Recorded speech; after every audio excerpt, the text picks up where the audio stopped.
Hello there, and welcome to the Sleepy History Channel. Tonight, we are stepping inside the hidden world of the medieval monastery. Behind its stone walls, life followed a pattern that shaped every hour. A monk entered this world by surrendering much of his former identity. In return, he joined a community governed by faith, discipline, and tradition. Yet monastic life was far more complex than endless prayer. These communities became powerful institutions within medieval society. Their influence could reach far beyond the people who lived inside them. A monastery might preserve knowledge that had survived for centuries. It could also control land that supported entire villages. Some monks advised rulers. Others spent their lives completing work that few people would ever see. Daily life demanded patience. It also required remarkable endurance. Every action carried meaning within a system designed to transform the individual. Tonight, we will discover what that existence truly involved. We will also uncover the surprising ways monks shaped the world beyond their walls. If you enjoy these gentle journeys, I invite you to like, subscribe, or share a thought below. It helps others find their way here too, one sleepy soul at a time. But for now, all you need to do is settle in. Let your shoulders soften. Allow your breathing to slow. And as the day begins to fade away, join me as we explore the extraordinary life of a medieval monk. Let's begin. Becoming a monk meant surrendering personal property and legal independence. A final profession changed far more than clothing or residence. The new monk placed himself under the authority of the monastery and abandoned the right to live as an independent householder. Under Benedictine custom, he could own nothing privately without permission. Even small objects were assigned for use rather than possessed as personal property. A knife, writing tablet, or garment could be taken back and given to another brother. Before profession, arrangements had to be made for anything the candidate already owned. Wealth might pass to relatives, the poor, or the religious house, depending on local law and circumstance. The ceremony made the transfer unmistakable. The candidate stated his promises before the community and placed a written document upon the altar. His decision then became part of a sacred and institutional record. Obedience also limited movement. He could not simply leave on business or visit his family whenever he wished.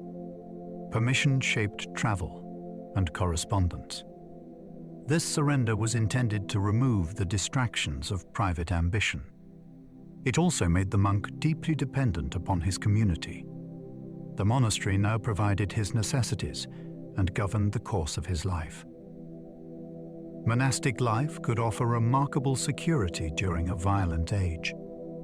Entering a monastery required severe sacrifices, but it could also provide protections unavailable to many medieval people. A monk normally received regular food and shelter throughout life. When illness came, the community had a duty to care for him. Old age did not automatically remove his place within the household. These guarantees mattered in a society where failed harvests, family disputes, warfare, and physical disability could destroy personal security. Monastic walls offered some defense against raiders, although wealthy abbeys could become tempting targets. Religious status provided another layer of protection because attacking consecrated people or property risked spiritual condemnation. Powerful patrons might defend a house that prayed for their families. Literacy gave some monks opportunities that lay beyond the reach of most men. A talented brother could become a teacher, administrator, diplomat, or advisor, regardless of whether he possessed land outside. None of this made monastic life comfortable by modern standards. Hunger, disease, cold, and violence still entered religious communities. Yet the monastery promised continuity. A man who surrendered inheritance and freedom joined an institution designed to survive beyond any single lifetime. In an uncertain world, that durability could be profoundly attractive. Medieval monks divided every day around 8 sacred services. A monastery did not treat time as something belonging to the individual. Each part of the day was offered to God through the divine office. The cycle usually began with a night service called matins. Further gatherings followed from dawn until Compline brought the waking day to its close. At every summons, ordinary work stopped. Monks left the kitchen, workshop, garden, or writing desk and moved toward the church. There they sang psalms that many had memorized through years of repetition. The timetable changed with the seasons because medieval hours followed the available daylight. A winter office could therefore arrive after a much shorter interval than its summer equivalent. Important feast days demanded longer ceremonies. Some included additional readings and elaborate music. This rhythm affected more than prayer. It determined when monks ate, studied, rested, and completed practical duties. A brother might have been tired or distracted, but the bell called everyone back into the same shared purpose. Life became a repeating cycle in which no task remained untouched by worship. Monasteries preserved countless ancient books that might otherwise have vanished. Every surviving medieval manuscript has escaped an extraordinary chain of dangers. Fire could destroy a library within hours. Damp could ruin parchment. War, theft, insects, and simple neglect claimed many more volumes. Monastic communities became important guardians within this fragile world because worship required books and educated readers. Their collections held biblical texts, commentaries, saints' lives, and works needed for teaching. Some houses also copied authors from classical Greece and Rome through Latin translations or surviving originals.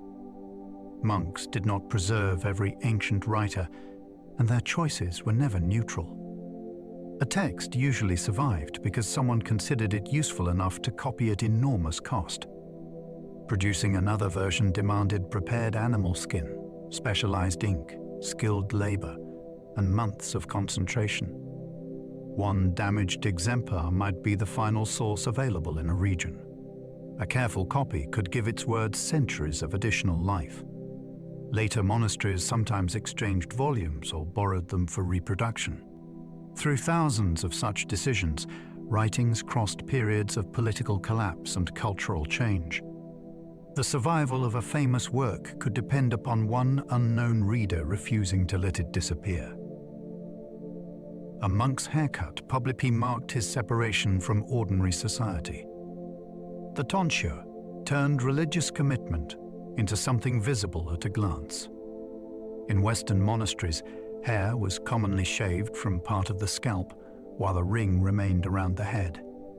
Its exact form changed across centuries and regions, but its message was unmistakable. The wearer had entered a recognized religious state. Hair could express rank, beauty, youth, or warrior identity within medieval culture. Removing it therefore carried social force. The act suggested humility and renunciation because the monk surrendered control over an important part of his appearance.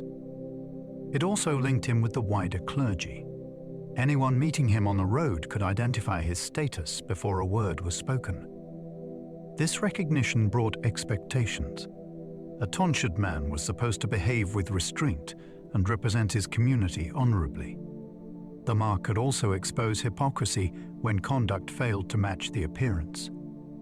Tonsure was first received during admission or progression into religious life. It then required regular maintenance by another brother.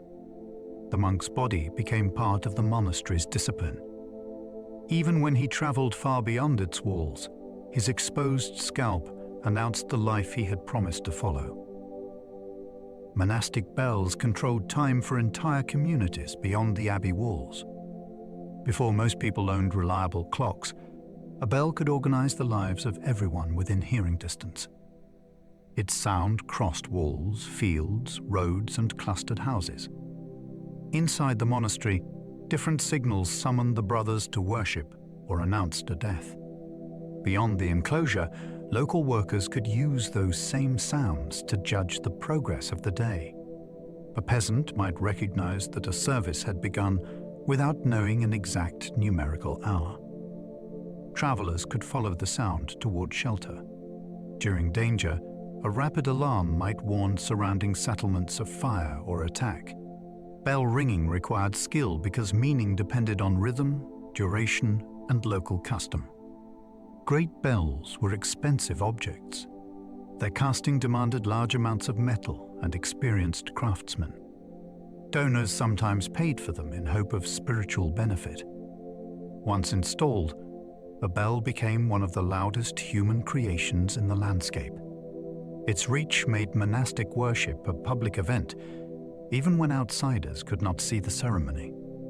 The monastery announced its presence through sound, and the surrounding countryside learned to move according to a religious schedule carried through the air. Many monks rose for prayer while the surrounding world still slept. The mite office demanded one of the clearest sacrifices of monastic life. Long before sunrise, a signal pulled the brothers from their beds and into the church. There was no electric light waiting for them. Illumination came from lamps, candles, or small flames that left large parts of the building in shadow. In poorer houses, monks may have relied heavily on memory as they recited familiar psalms. Winter made the experience harsher. Stone interiors held the cold, and the service could last much longer on major feast days. Drowsiness was expected but not admired. Medieval writers warned against sleeping during worship, and some communities appointed monks to watch for it. A tired brother might stand or move to remain alert. The purpose was not simply endurance. Night was understood as a time of vigilance because the monks prayed while ordinary activity had ceased. Their worship symbolically continued on behalf of people beyond the monastery. When the office ended, they might return to bed for a limited period before dawn called them back. The broken night became a repeated test of devotion. Silence was not constant, but speech could be strictly controlled. The popular image of monks taking lifelong vows of total silence is misleading. Most medieval monks spoke when work, worship, confession, teaching, or administration required it. The real discipline concerned restraint. Under the rule of Saint Benedict, unnecessary conversation was dangerous because words could encourage pride, gossip, anger, or foolishness. Some places therefore restricted speech during meals, after compline, or within particular rooms. Reformed communities could become exceptionally strict. At Cluniac houses, permitted conversation might be confined to short, supervised periods. Practical life still had to continue, so monks developed systems of gestures. A brother could request bread or identify a tool without breaking the expected silence. These signs sometimes grew into extensive local vocabularies. Silence also changed how authority worked. A monk could not always answer back when corrected. He learned to listen before speaking and to treat verbal self-control as a spiritual exercise. Yet monasteries were never soundless places. Bells rang, scripture was read aloud, psalms were sung, and instructions were given. The ideal was not emptiness. It was a community where every spoken word carried greater weight. Some monks slept fully clothed in crowded communal dormitories. Privacy could almost disappear after a man entered a medieval monastery. In many Benedictine houses, the brothers slept together in a long dormitory beside the church. Each monk had his own simple bed, but solid walls did not separate him from his neighbors. The arrangement allowed the community to rise quickly for worship during the night. It also made behavior easier to supervise. According to the Benedictine ideal, monks should sleep in their clothes, and keep belts or cords ready for immediate movement. Knives were removed before bed because an accidental injury in darkness was a genuine danger. A lamp might remain burning until morning. Older monks were often placed among younger brothers to discourage whispering or misconduct. When the signal sounded, the entire room stirred at once. The monks descended toward the church without the comfort of a slow awakening. In some monasteries, a staircase connected the dormitory directly with the transept. This practical design shortened the journey to prayer. Even sleep was therefore communal, regulated, and shaped by the demands of religious discipline. Monasteries became medieval centers of learning, medicine, farming, and hospitality. An abbey could function like a complete settlement hidden inside one enclosure. Its church stood at the center, but survival demanded far more than worship. Someone had to manage food, water, clothing, livestock, repairs, and accounts. Larger monasteries developed specialized buildings for these needs. They maintained workshops and storerooms. They operated kitchens capable of feeding substantial communities. Educated monks taught novices and sometimes instructed children from outside. Infirmaries cared for brothers whose illness prevented them from following the normal rule. Herb gardens supplied ingredients for remedies recorded in medical books. Estates beyond the walls produced income and raw materials. Travelers arrived expecting shelter because hospitality was considered a sacred obligation. Poor people might also seek bread or assistance at the gate. This activity connected monasteries with craftsmen, tenants, merchants, physicians, and rulers. The most successful houses accumulated expertise across generations because knowledge remained within the institution after individuals died. One monk could inherit a system developed long before his birth. The monastery was therefore more than a retreat from society. It became one of the places where medieval society stored experience and organized difficult work. The rule of Saint Benedict balanced prayer with practical daily labor. Written in the 6th century, Benedict's rule offered something more durable than an extreme test of holiness. It created a workable system for people attempting to live together for decades. Worship remained central, but the brothers also needed food and functioning buildings. The rule therefore assigned time for manual work and sacred reading. Seasonal changes affected the balance. Longer summer daylight allowed more labor, while winter brought different hours for study. Benedict recognized that idleness could damage a community.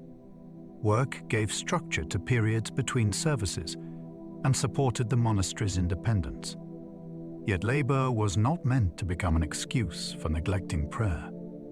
The schedule repeatedly drew monks away from unfinished tasks and returned them to church.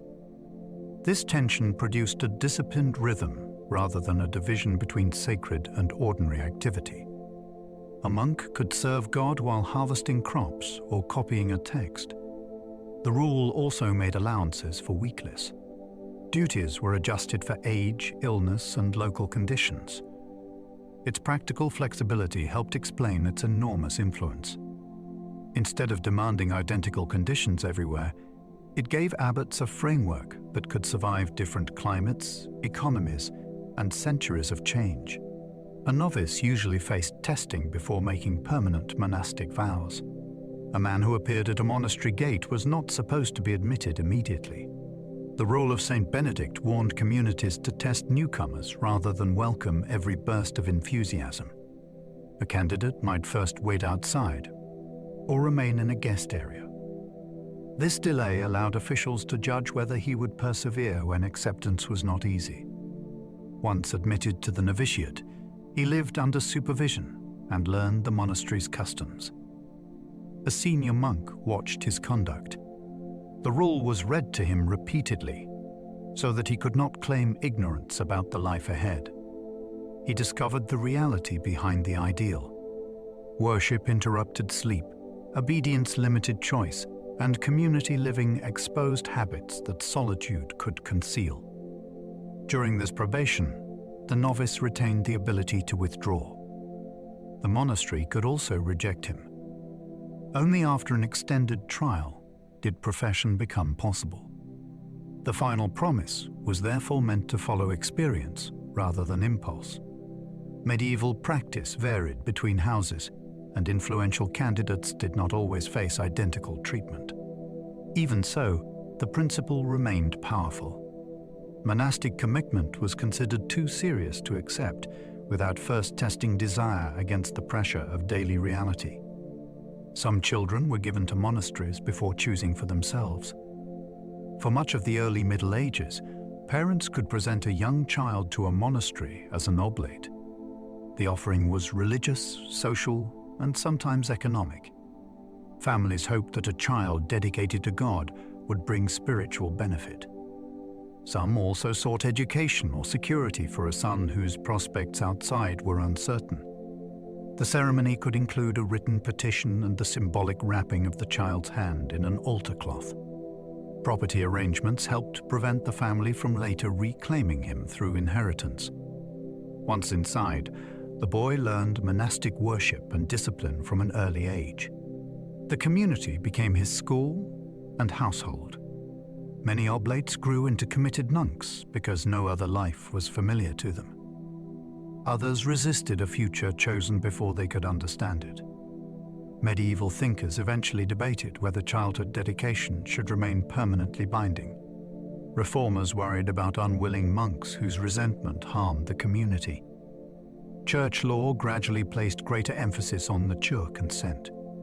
The practice reveals a world where family authority could shape an entire lifetime. For the child involved, the monastery might provide opportunity. It could also become the boundary of a decision he had never personally made. Wealthy families sometimes placed younger sons inside powerful abbeys. Inheritance created a difficult problem for elite medieval households. Dividing an estate among every son could weaken the family's position.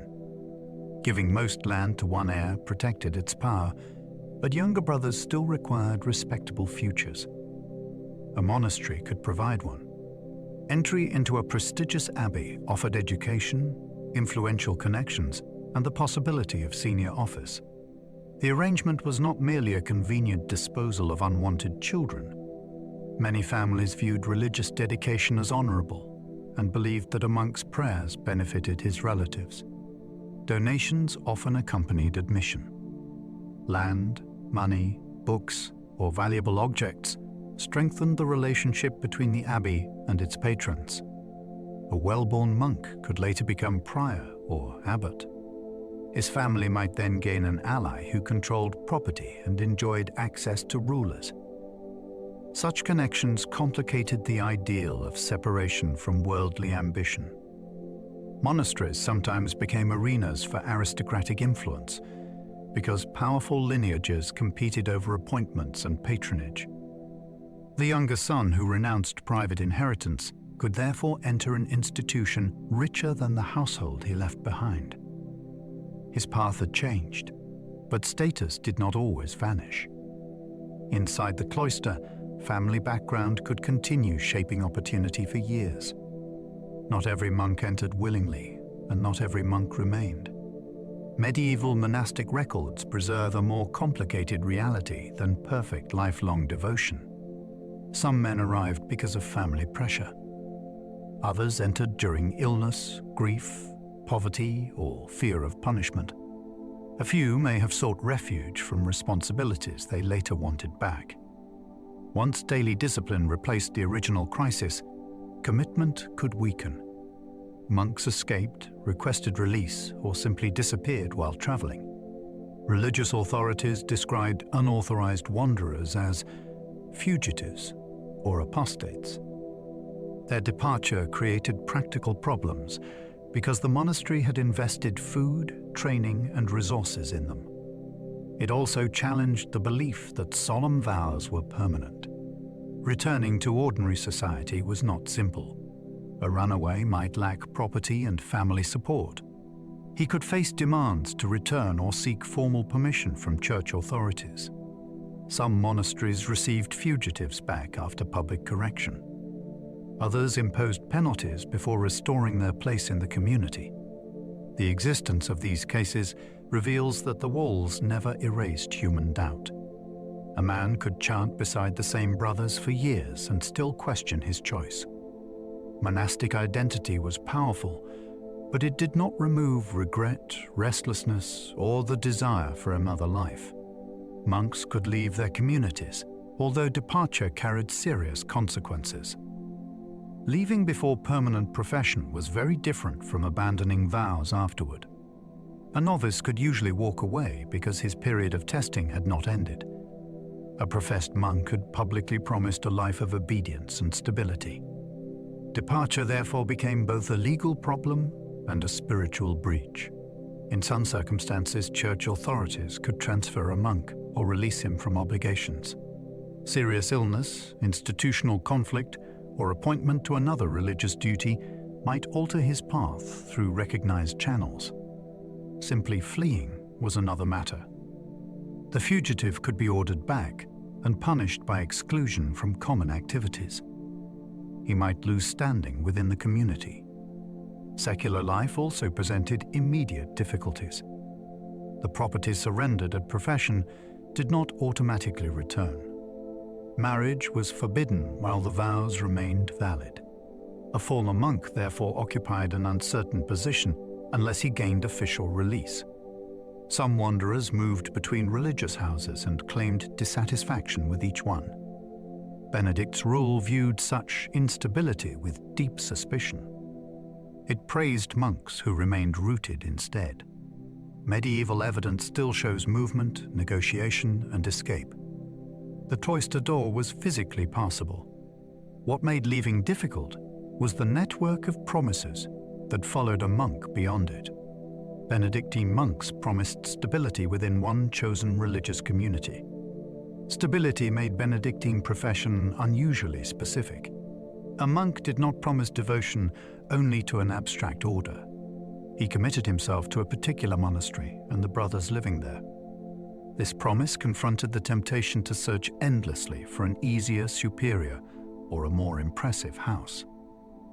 Community life inevitably produced irritation. The same voices returned in choir. The same personalities appeared at meals. A difficult relationship could last for decades. Stability required the monk to treat these frustrations as part of his spiritual formation rather than reasons to escape. It also gave the monastery continuity. Skills remained available to the community because trained members were expected to stay. An experienced cantor could teach younger singers. A knowledgeable gardener could pass on methods suited to the local soil. The promise connected personal endurance with institutional memory. Transfer remained possible under authority, and medieval monks sometimes traveled for extended duties. Stability was therefore not literal imprisonment within one building. It was a lasting bond of belonging. The monk's holiness would be pursued among people he had not chosen individually. Rather than inventing a new life whenever difficulties arose, he was expected to be changed by remaining where he had promised to stand. The abbot governed his monastery with unusually broad authority. The title abbot came from a word meaning father, but the office combined spiritual responsibility with formidable practical power. He interpreted the rule and assigned each monk's work. Permission for travel, possessions, and many personal decisions rested with him. He appointed officials who managed essential parts of the house.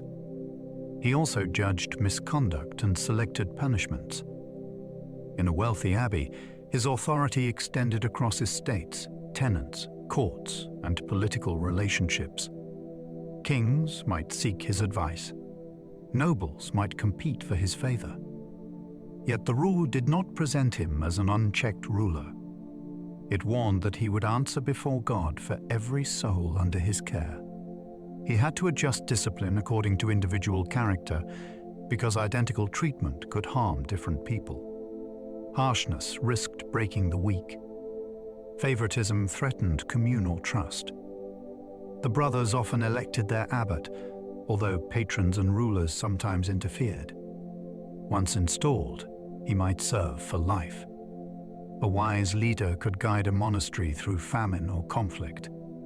A corrupt one could exhaust its wealth and divide its members. The quality of one man's judgment could shape generations of monastic experience. Important decisions could involve consultation with the entire monastic community.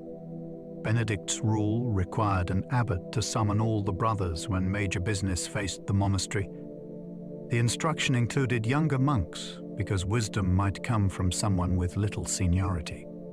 This did not create a modern democracy. The abbot listened and then made the final decision. Even so, consultation recognized that authority could benefit from voices beyond its highest ranks.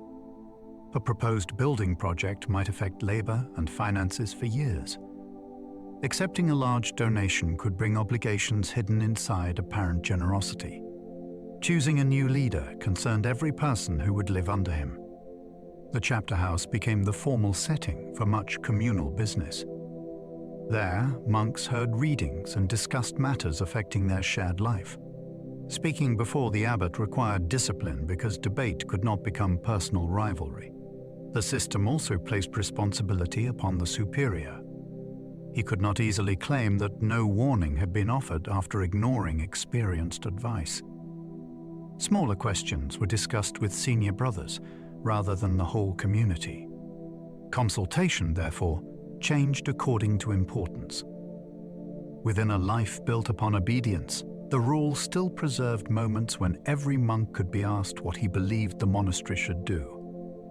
Monastic rank shaped where monks sat, slept, walked, and worshipped. A monastery preached humility, yet it carefully organized precedence. The decisive measure was often the date a monk entered the community rather than his age or social birth. A nobleman who arrived yesterday could stand below a peasant who had professed years earlier. This reordered identity according to monastic life. Rank determined position in choir, procession, chapter, refectory, and dormitory. It influenced who spoke first and who received particular responsibilities. The arrangement reduced daily arguments because everyone knew his place. It also made promotion visible. As older brothers died, a monk gradually advanced through the community without campaigning for status. Exceptions remained possible. The abbot could raise someone because of merit or appoint him to an office that carried authority. Priests sometimes occupied complicated positions because sacramental duties gave them distinction. Benedict warned them not to become proud. Children were expected to respect adults, while adults were told to care for the young. The result was not social equality. It was an alternative hierarchy designed to replace worldly competition with order based on entry and service. Every movement through communal space quietly displayed where each brother stood within the monastery's living history. The monastery's oldest monk was not always its most senior member. Monastic precedence usually depended on the date of entry rather than physical age. A man of 60 who had recently joined could therefore stand behind a brother of 30 who had lived there since childhood. This reversal challenged the social expectations of the outside world. Age normally commanded respect, while noble birth could open doors almost everywhere. Inside the cloister, the monastery created its own measure of seniority. Years spent under the rule counted more than years spent beyond it. Position affected where a monk sat in choir and when he entered a procession. It could also shape whose advice carried weight in daily matters. The system preserved institutional memory because long-serving brothers understood customs that were never fully written down. Yet it could produce tension when an educated newcomer had to defer to someone younger or less accomplished. Benedictine teaching demanded that both men respond with humility. The senior brother was expected to avoid arrogance. The newcomer had to accept that religious experience could not be claimed through age alone. Monastic time began again at the gate. Humility was treated as a discipline that required lifelong practice. Medieval monks did not understand humility as simple shyness or low confidence. It was a deliberate effort to weaken pride before pride could control behavior. The rule of St. Benedict described a ladder of humility with 12 demanding stages. The first involved keeping awareness of God constantly before the mind. Later stages governed speech, laughter, posture, obedience, and the willingness to accept lowly treatment. A monk was expected to stop defending every preference as though his judgment must prevail. This discipline became hardest when correction felt unfair. Accepting rebuke without immediate retaliation was considered a test of spiritual maturity. Humility also appeared in ordinary gestures. A brother might bow when receiving an instruction, or acknowledge a mistake before the community. None of this guaranteed inward modesty. Medieval writers knew that a person could perform humility while secretly becoming proud of appearing humble. That paradox made the struggle endless. The goal was not self-hatred. It was freedom from the constant need to dominate attention. A monk could spend decades practicing the virtue and still believe he had only begun to understand it. Obedience could govern actions before personal preference was even considered. The ideal monk responded to a command without delay. Benedict compared proper obedience to movement completed almost at the same moment an order was spoken. This demanded more than outward compliance.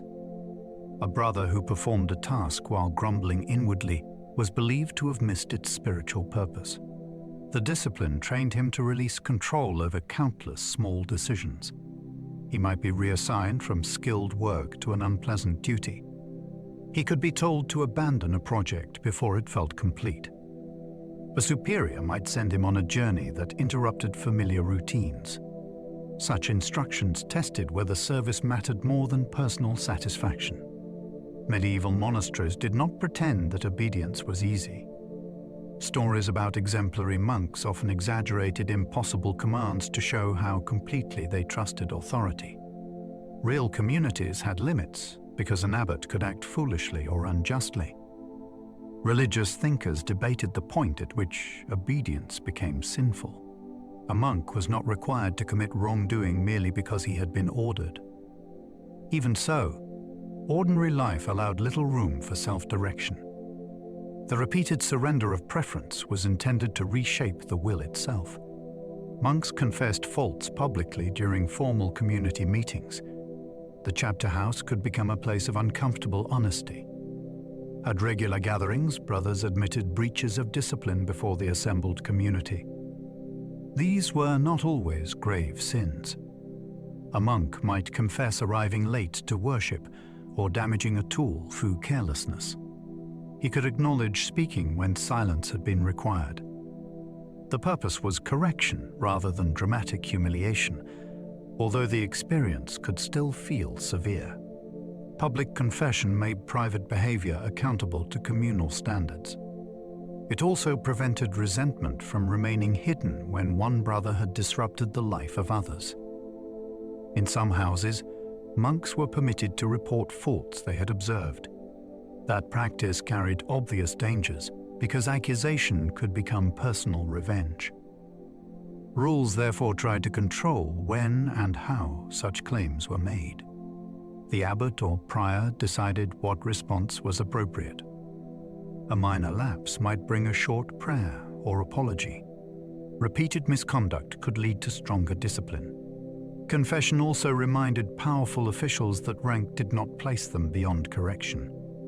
Within the chapter house, the monastery displayed an unsettling principle. No one could claim that his habits affected only himself. Punishments ranged from extra fasting to exclusion from shared worship. Discipline inside a monastery was designed to restore order without immediately expelling the offender. Minor penalties could include additional prayers or temporary loss of privileges. A monk might receive less desirable food or be assigned an inconvenient place. More serious correction affected his participation in communal life. Exclusion from choir meant losing the shared worship that defined monastic identity. Being separated during meals removed another central experience of brotherhood. These punishments carried emotional power because the monk remained physically close while being visibly set apart. Medieval rules often required the penalty to match the offender's understanding. Children and adults were not treated identically. A stubborn monk could face corporal punishment in periods when physical correction was accepted. The abbot was warned not to punish from anger. He was supposed to act like a physician choosing a remedy for a sick person. That comparison could justify severity, but it also placed responsibility on the superior to seek improvement rather than revenge. The ultimate aim was reintegration. A successful punishment ended when the monk recognized his fault and the community received him back. Serious offenders could be isolated from meals and communal prayer.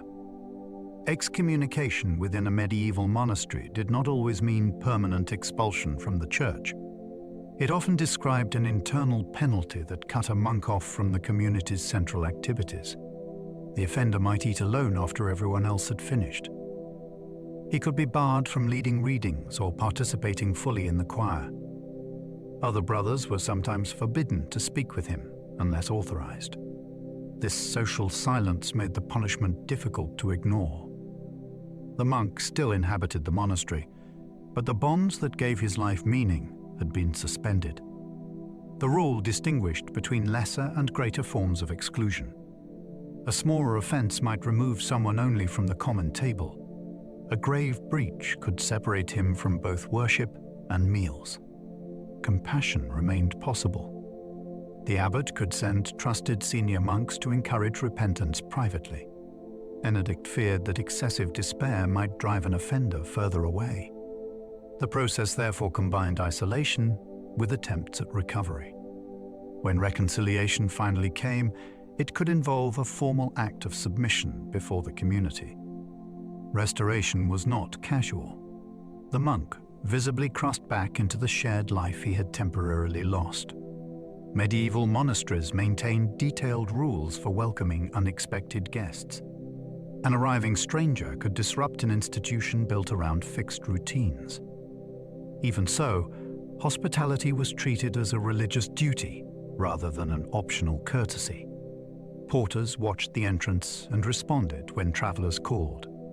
The first exchange mattered because a guest could be frightened, exhausted, or carrying urgent news. A senior monk might be summoned to offer a formal welcome. Prayer often came before practical conversation, which placed the encounter within the monastery's spiritual order. The visitor's needs then had to be assessed. He might require food, lodging, directions, medical help, or protection for a single night. Monastic rules distinguished between categories of guests because not everyone could be housed in the same place. Clergy could receive different treatment from lay travelers. Women required arrangements that protected enclosure. Poor visitors might be helped near the gate rather than admitted deeply into the complex. Unexpected arrivals tested the community's resources and patience. They also prevented monastic discipline from becoming self-contained. However carefully monks planned their days, the knock at the gate reminded them that religious duty could arrive without warning. Every visitor was supposed to be received as though welcoming Christ. This instruction transformed hospitality from good manners into a test of faith. The stranger's clothing or social position was not meant to determine whether he deserved respect. A poor traveler could carry the same sacred significance as a powerful noble. Monks greeted guests with prayer and a bow. The rule placed special emphasis on the vulnerable because wealthy visitors already inspired attention. The challenge appeared when a guest was demanding, dirty, suspicious, or inconvenient. It was easy to honor someone whose donation might enrich the abbey. It was harder to serve a person who could offer nothing in return. The command forced monks to confront that difference. Welcoming Christ did not mean abandoning caution. Medieval roads carried thieves and impostors alongside pilgrims. Porters still needed judgment. and enclosed spaces had to remain protected. Yet suspicion was not supposed to erase compassion. A visitor received food before being questioned too harshly about his usefulness. The ideal also shaped the monk who served him. By treating an unknown person with reverence, the brother practiced seeing spiritual value where ordinary society might see only burden. Hospitality became a form of recognition. Guest houses protected monastic privacy while offering travelers shelter. A separate lodging building solved a difficult architectural problem. Monasteries wanted to care for outsiders without allowing constant movement through spaces reserved for the religious community. The guest house created a controlled border between welcome and enclosure. Visitors could sleep, eat, and meet officials without entering the dormitory or chapter house. Larger abbeys sometimes maintained more than one facility. Distinguished travelers received private chambers, while poorer guests used simpler accommodation. Beds, fireplaces, stables, and washing arrangements varied according to wealth. Servants could manage practical needs so that monks were not repeatedly drawn away from their schedule. Location mattered. A guest house often stood near the main entrance, which reduced the distance animals and luggage traveled through the precinct. It also allowed suspicious arrivals to be watched. Archaeological remains reveal that some buildings were surprisingly comfortable. Their quality advertised the monastery's status to influential visitors. Yet the division served a deeper purpose. The guest was honored without becoming part of the cloister. Architecture allowed two obligations to coexist. The monastery opened its doors while preserving the boundaries that made monastic life possible. Some abbeys hosted kings, bishops, pilgrims, merchants, and wandering poor people. A famous monastery could receive an astonishing range of humanity within a single week. A royal visit brought horses, guards, servants, baggage, and political expectation. Bishops arrived with their own households and required ceremonial respect. Merchants might seek safe lodging along an important route. Pilgrims needed rest before continuing toward a shrine. Poor travelers came because religious houses were among the few institutions expected to assist them. These groups did not meet the monastery on equal terms. A king could consume vast supplies and expect private quarters. A destitute stranger might receive bread at the gate. Both encounters still claimed a place within the language of hospitality. Hosting powerful people offered advantages. Abbots gained access to patrons and could present requests directly. The cost could be severe because an elite household might empty storerooms prepared for the monk's own needs. Political danger also followed important guests. Shelter given to the wrong person during a conflict could make the abbey appear disloyal. The guest house therefore became a meeting point between sacred duty and worldly calculation. Every arrival carried needs, but some also carried consequences. Monks regularly washed the feet of guests and poorer neighbors. Foot washing carried powerful meaning in a world where most journeys were made on foot. Roads left travelers covered in dust or mud. Shoes offered limited protection, and injured skin could make every further mile painful. Washing therefore gave immediate physical relief. Christianity added a deeper significance through the gospel account of Christ serving his disciples in this way. When monks repeated the act, they deliberately placed themselves beneath the person they served. Abbots could participate despite their high office. The ceremony became especially prominent on Maundy Thursday. Selected poor people were invited to represent the disciples and received food or gifts afterward. Some monasteries performed smaller acts of foot washing throughout the year when guests arrived. Warm water, towels, and careful handling turned a humble task into a formal expression of honor. The practice could also expose uncomfortable inequality. Wealthy communities sometimes staged service to the poor while remaining major landowners over them. Medieval observers were capable of noticing that contradiction. Even so, the act forced privileged monks into direct contact with warm bodies. For a brief moment, spiritual teaching became practical work performed at another person's feet. Hospitality could place enormous financial pressure on famous monasteries. Reputation attracted visitors, and visitors consumed resources. A celebrated shrine might draw crowds during feast days. Political importance brought noble households whose expectations exceeded ordinary monastic provision. Each arrival required bread, fuel, bedding, fodder, and labor. Horses could eat through supplies at alarming speed. Servants needed accommodation even when their masters received the finest rooms. Repairs followed heavy use, while theft and damage added further costs. A monastery could not easily refuse without harming its religious standing. Generosity strengthened prestige, but prestige created more demand. Some houses tried to control the burden through separate budgets or officers responsible for guests. Donations from grateful visitors helped, although they did not always match expenditure. Royal guests were especially complicated because honoring them could secure future protection. Failing to satisfy them could bring political resentment. Chroniclers occasionally complained that hospitality had become ruinous. The problem exposed a central tension in monastic wealth. Property was expected to support sacred service, yet public obligations could consume it faster than careful management restored it. The open gate was a sign of virtue. It was also one of the monastery's most expensive doors. The monastic infirmaries sometimes provided better care than nearby secular households. A sick medieval person usually depended on family resources and local knowledge. Monks could draw upon an institution designed to outlast individual illness. Larger monasteries maintained separate infirmary buildings with beds, warmth, attendants, and access to prepared food. This separation protected the normal routine while giving patients space to recover.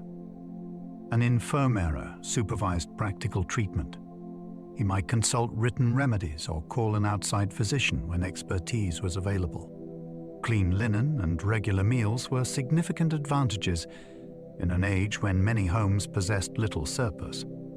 The infirmary could include its own chapel, so weakened brothers were not entirely cut off from worship. Some complexes had kitchens that prepared dishes unsuitable for the common refectory. Care remained limited by medieval medical understanding. Treatments could be ineffective or dangerous. Infection was poorly understood, and surgery carried severe risks. Yet organization itself mattered. A monk did not face illness alone in an improvised corner. The community had assigned people, rooms, and supplies for his recovery. In regions with few comparable institutions, that structure could offer a level of attention that ordinary villagers rarely experienced. Sick monks followed different rules from their healthy brothers. The monastery demanded discipline, but it did not expect illness to obey the normal timetable. A weakened brother could be released from night worship when rising would endanger him. He might eat at a different hour or receive food forbidden to the main community. Rest replaced labor until strength returned. The rule instructed abbots to care for the sick before almost every other concern. At the same time, it warned patients not to become demanding simply because they received special treatment. This reveals how easily illness could create tension. Healthy monks carried additional work, while the patient gained comforts they lacked.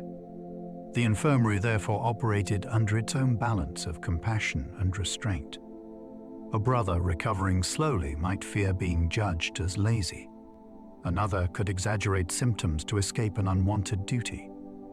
Experienced officials had to distinguish weakness from avoidance without modern diagnostic tools. Age complicated matters because frailty did not always appear as a clear disease. The separate regime acknowledged a basic reality. Monastic uniformity had limits. The same rule could not serve everybody in every condition. Mercy required changing the schedule. Illness could excuse a monk from fasting and communal duties. Food restrictions were meant to discipline desire, not destroy a weakened body. When sickness struck, the usual fast could be suspended. A patient might receive meat, even if the healthy brothers were avoiding it. Wine could be increased when it was considered medicinal. Such exceptions did not always feel comfortable to the recipient. Monastic culture praised endurance, and a conscientious brother might worry that accepting relief showed spiritual weakness. Superiors sometimes had to order sick monks to eat. The decision turned nourishment into obedience rather than indulgence. Exemption from work followed the same principle. A feverish monk could remain in the infirmary while others harvested crops or attended meetings. He was still expected to pray according to his capacity. Medieval communities understood recovery as both physical and spiritual, though their treatments reflected the medical theories of their period. Illness could also last for years. Chronic pain or disability required long-term adjustment rather than a brief release. The monastery had to decide what contribution remained possible without worsening the condition. This flexibility prevented ascetic discipline from becoming self-destructive. A rule designed for healthy adults had to bend when the body no longer could. Monastic gardens supplied herbs used in medieval remedies and cooking. The garden beside an infirmary could function as a living medicine chest. Monks cultivated plants chosen for specific uses rather than beauty alone.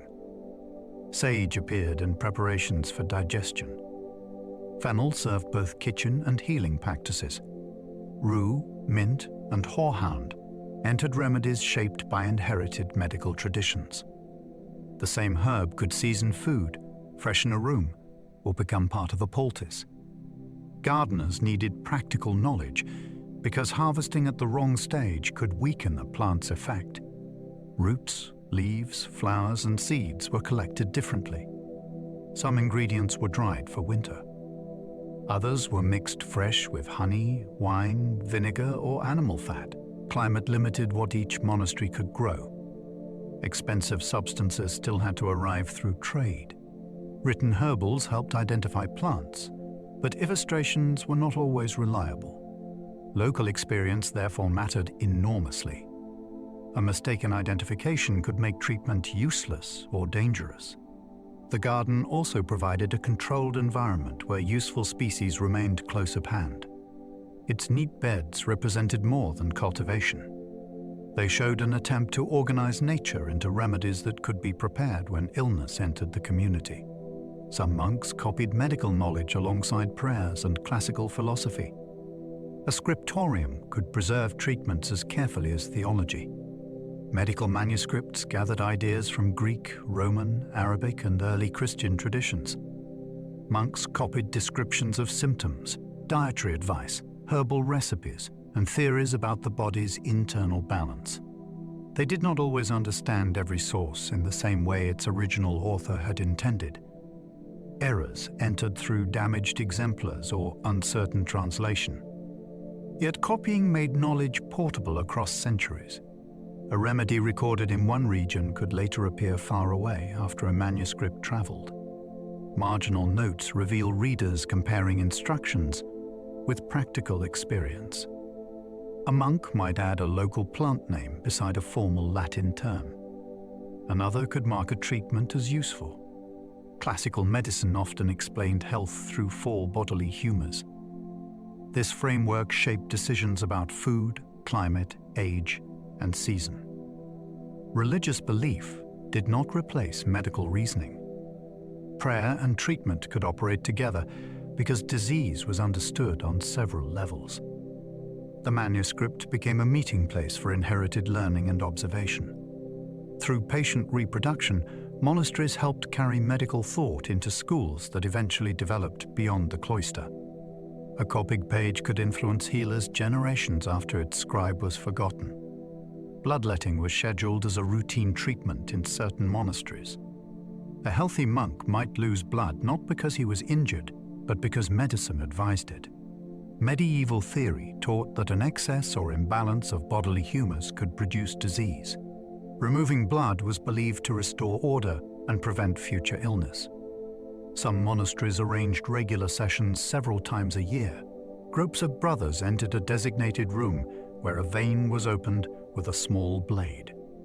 The amount removed depended on custom and judgment. Timing mattered because certain seasons or astrological conditions were considered more favorable.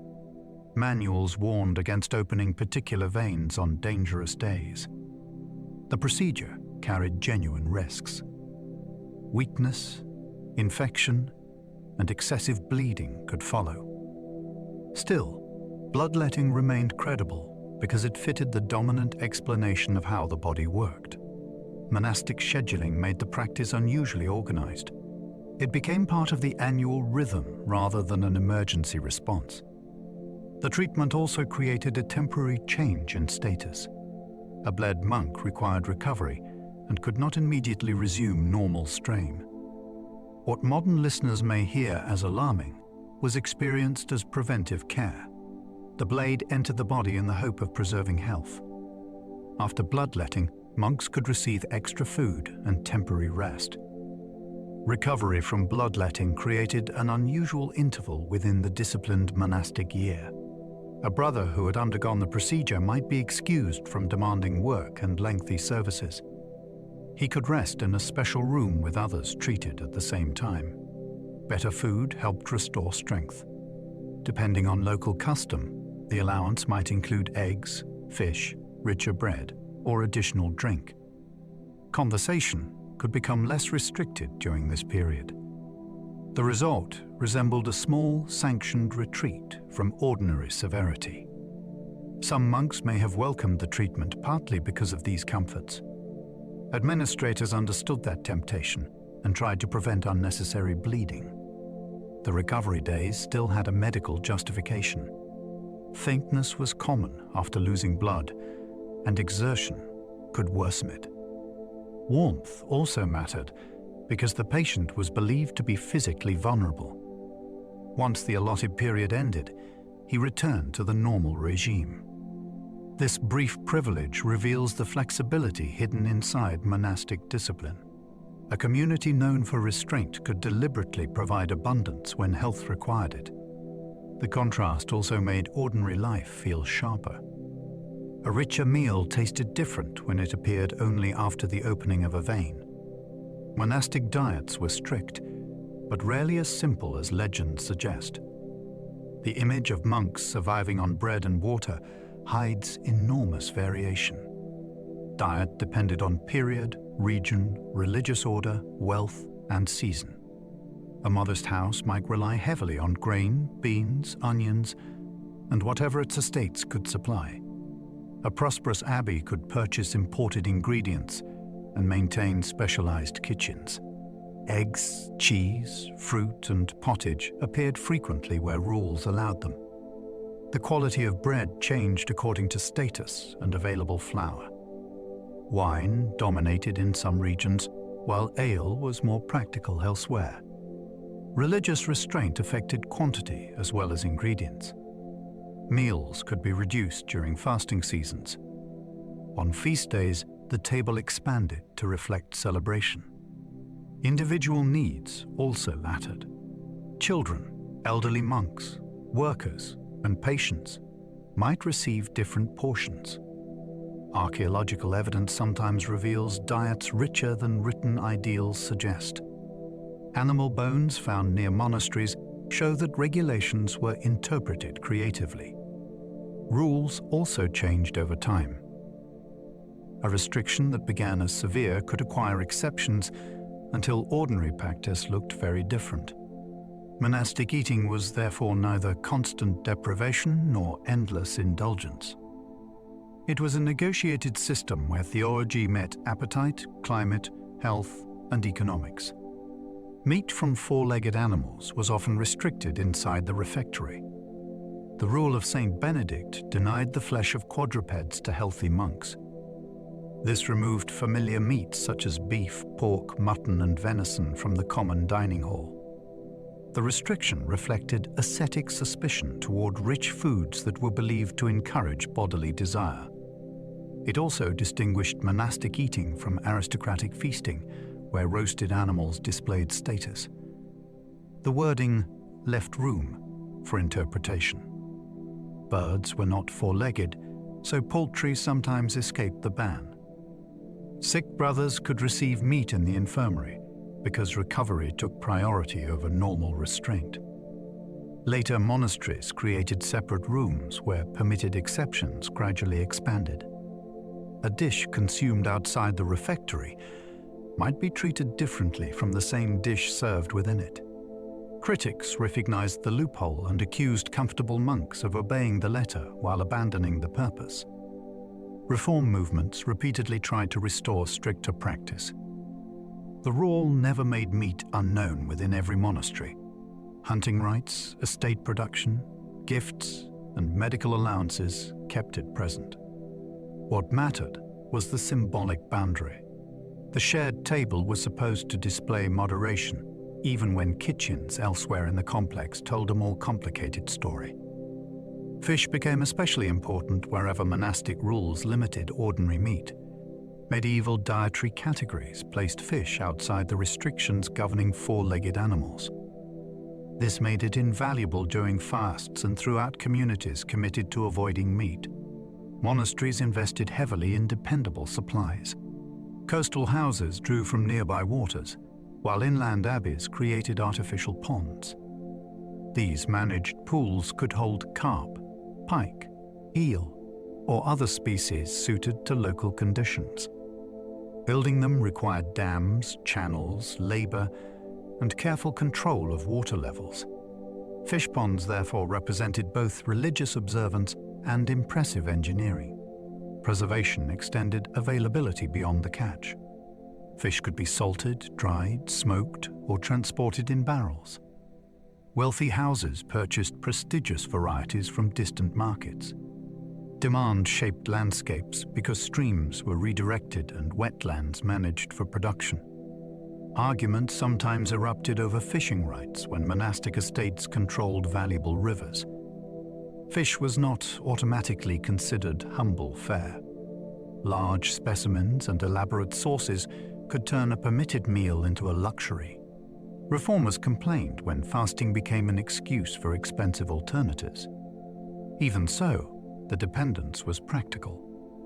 A theological distinction between kinds of flesh helped create specialized economies that fed monks across the medieval year. Wealthy monasteries sometimes served elaborate meals despite ideals of restraint. Prosperity could transform a table meant to teach moderation. Donations brought rents, livestock, grain, vineyards, and access to markets. Skilled cooks then had the means to prepare dishes far beyond basic nourishment. Feast days encouraged special menus because celebration itself had religious value. Problems arose when exceptional abundance became routine. Sauces concealed expensive spices. Pastries required refined flour and considerable labor. Multiple fish dishes could replace forbidden meat without reducing luxury. Senior officials sometimes ate separately from ordinary monks and entertained important guests with aristocratic standards. Critics saw these habits as evidence that wealth had conquered discipline. Satirists described monks whose bodies revealed more feasting than fasting. Defenders argued that hospitality and institutional dignity required suitable provision. Food also reinforced hierarchy. The abbot's table could advertise the monastery's power to visitors who judged status through display. Reforming orders reacted by simplifying meals and restricting ingredients. Yet success often produced wealth again, restarting the same cycle. The elaborate monastic dinner was therefore more than hypocrisy. It exposed how difficult it was for an influential institution to possess great resources without allowing those resources to reshape everyday expectations. Monks usually ate while one brother read aloud to them. The refectory was not intended to become a place of casual conversation. During meals, a designated reader stood at a lectern and delivered a text to the community. Scripture was common, but saints' lives and other approved works also appeared.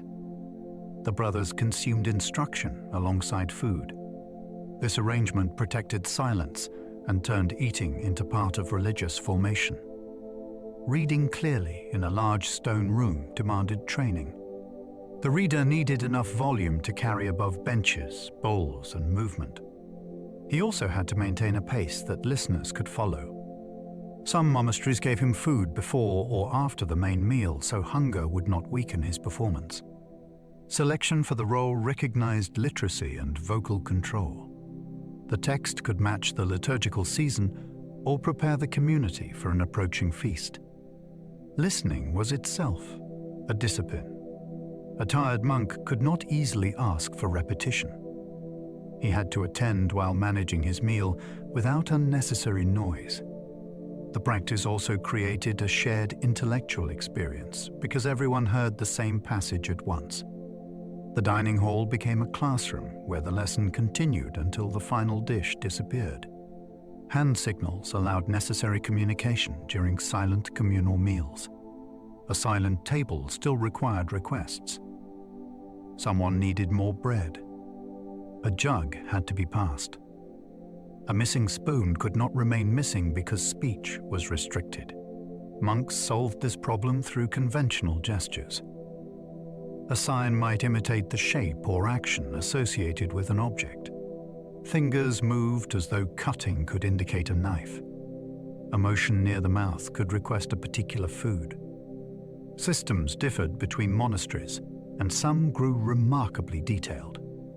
Surviving sign lists contain gestures for dishes, tools, people, and daily needs.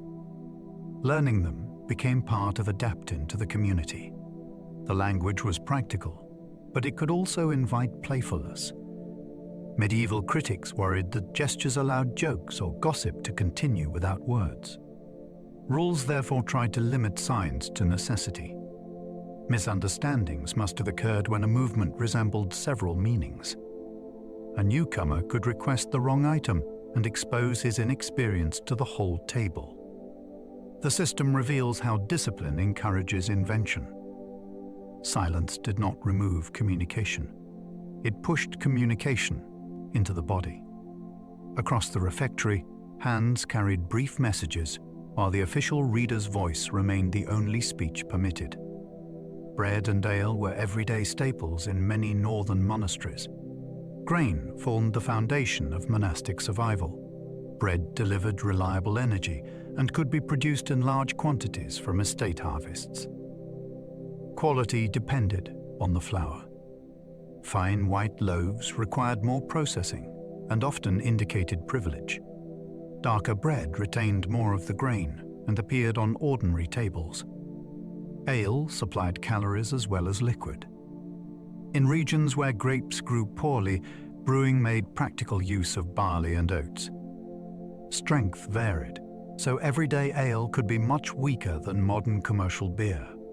Monks might receive measured allowances rather than drink without limit. Production required malt, water, fuel, yeast, vessels, and skilled attention. A failed batch wasted precious grain. Bread making carried similar risks because ovens consumed large amounts of wood and needed careful timing. These staples connected the monastery to its surrounding land. Poor harvests threatened both loof and cup. Good estate management protected the community from sudden shortage. The simplicity of the meal should not hide the labor behind it. Every piece of bread and serving of ale represented planting, harvesting, storage, grinding, heating, and knowledge repeated across generations. Monastic breweries produced safer and more nourishing drinks than uncertain water supplies. Medieval people did drink water, especially where clean springs and wells were available. Yet water quality could become unreliable near settlements, animals, or poor drainage. Brewing changed the ingredients through heating and fermentation. This process reduced some dangers, even though medieval brewers did not understand microbes. Ale also preserved part of the grain's nutritional value and supplied energy during physically demanding days.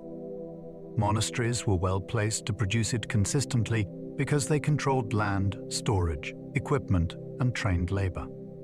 A brewery could serve the resident community while also supplying guests or workers. Quality mattered. Sour or contaminated drink threatened health and wasted resources. Experienced brewers judged temperature and fermentation through observation rather than instruments. Recipes varied with local grain and custom. Hops became increasingly important in some regions because they improved flavor and preservation, although their adoption was gradual. Monastic brewing was not universal, and southern wine cultures followed different patterns. Where ale dominated, the brewery became essential infrastructure. Its product sat between food and drink. A monk lifting his cup consumed farm labor, transformed through one of the most sophisticated routine processes available to his community. Fasting calendars could reshape meals for much of the year. Religious restriction extended far beyond a few isolated days. Lent imposed the most famous period of abstinence, but vigils and weekly observances added many more. Fridays commonly carried special limits because they recalled the crucifixion.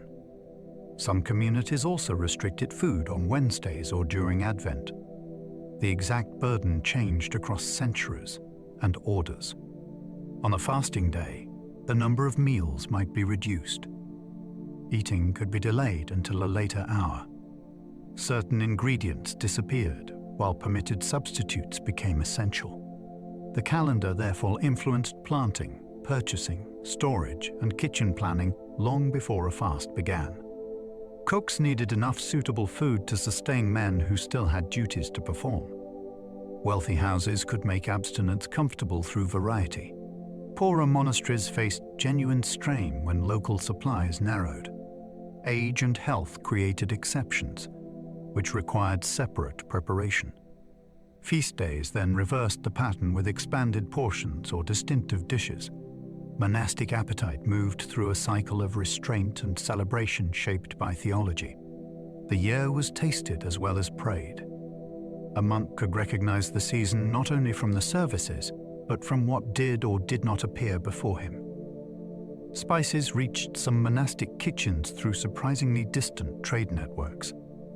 A pinch of pepper could connect an abbey dining room with merchants operating across continents. Pepper originated far beyond Europe and passed through many hands before reaching a monastic storehouse. Cinnamon, cloves, ginger, and other prized seasonings traveled through complex routes that crossed seas and political borders. Their price made them signs of wealth. Monasteries acquired spices through purchase, gifts, or the networks of influential patrons.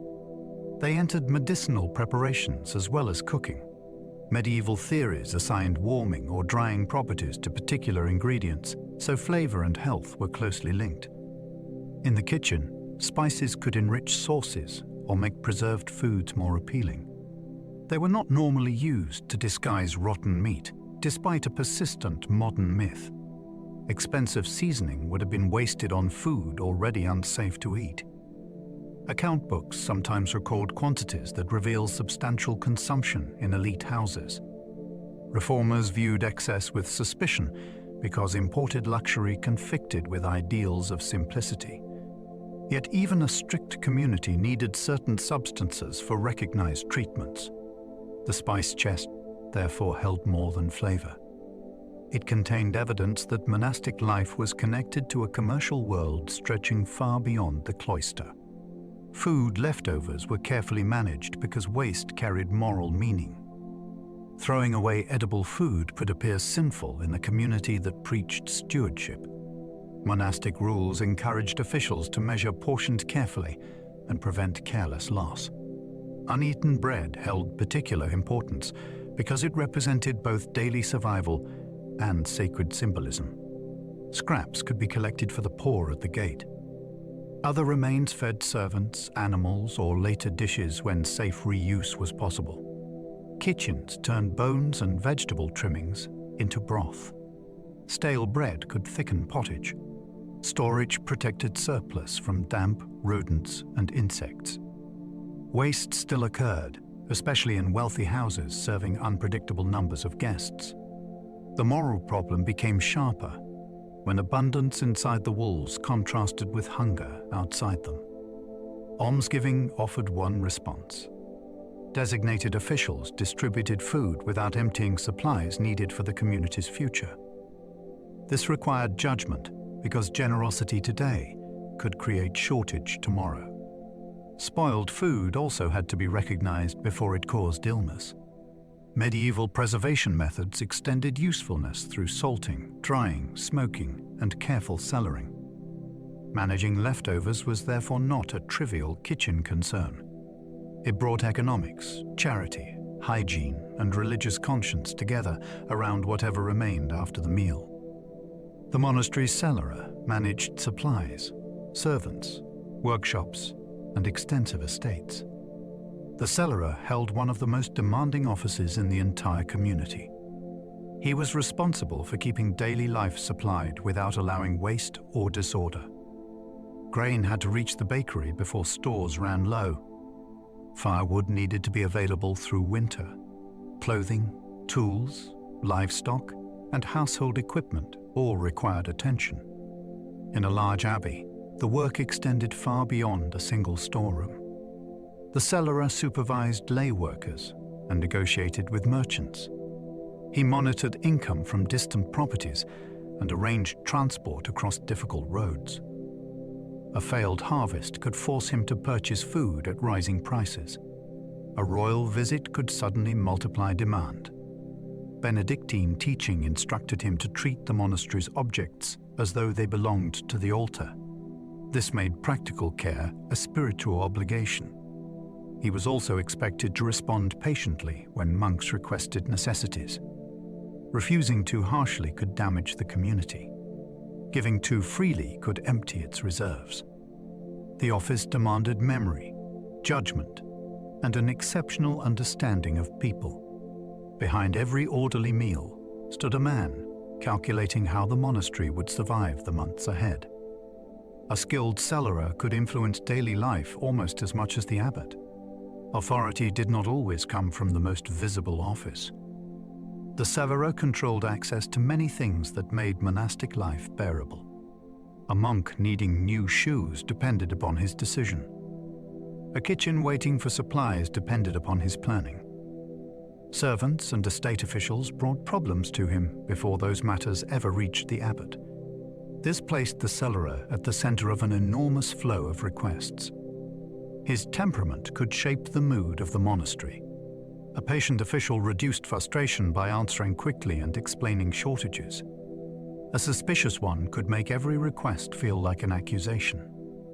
The rule warned him against pride, because control over resources easily became personal power.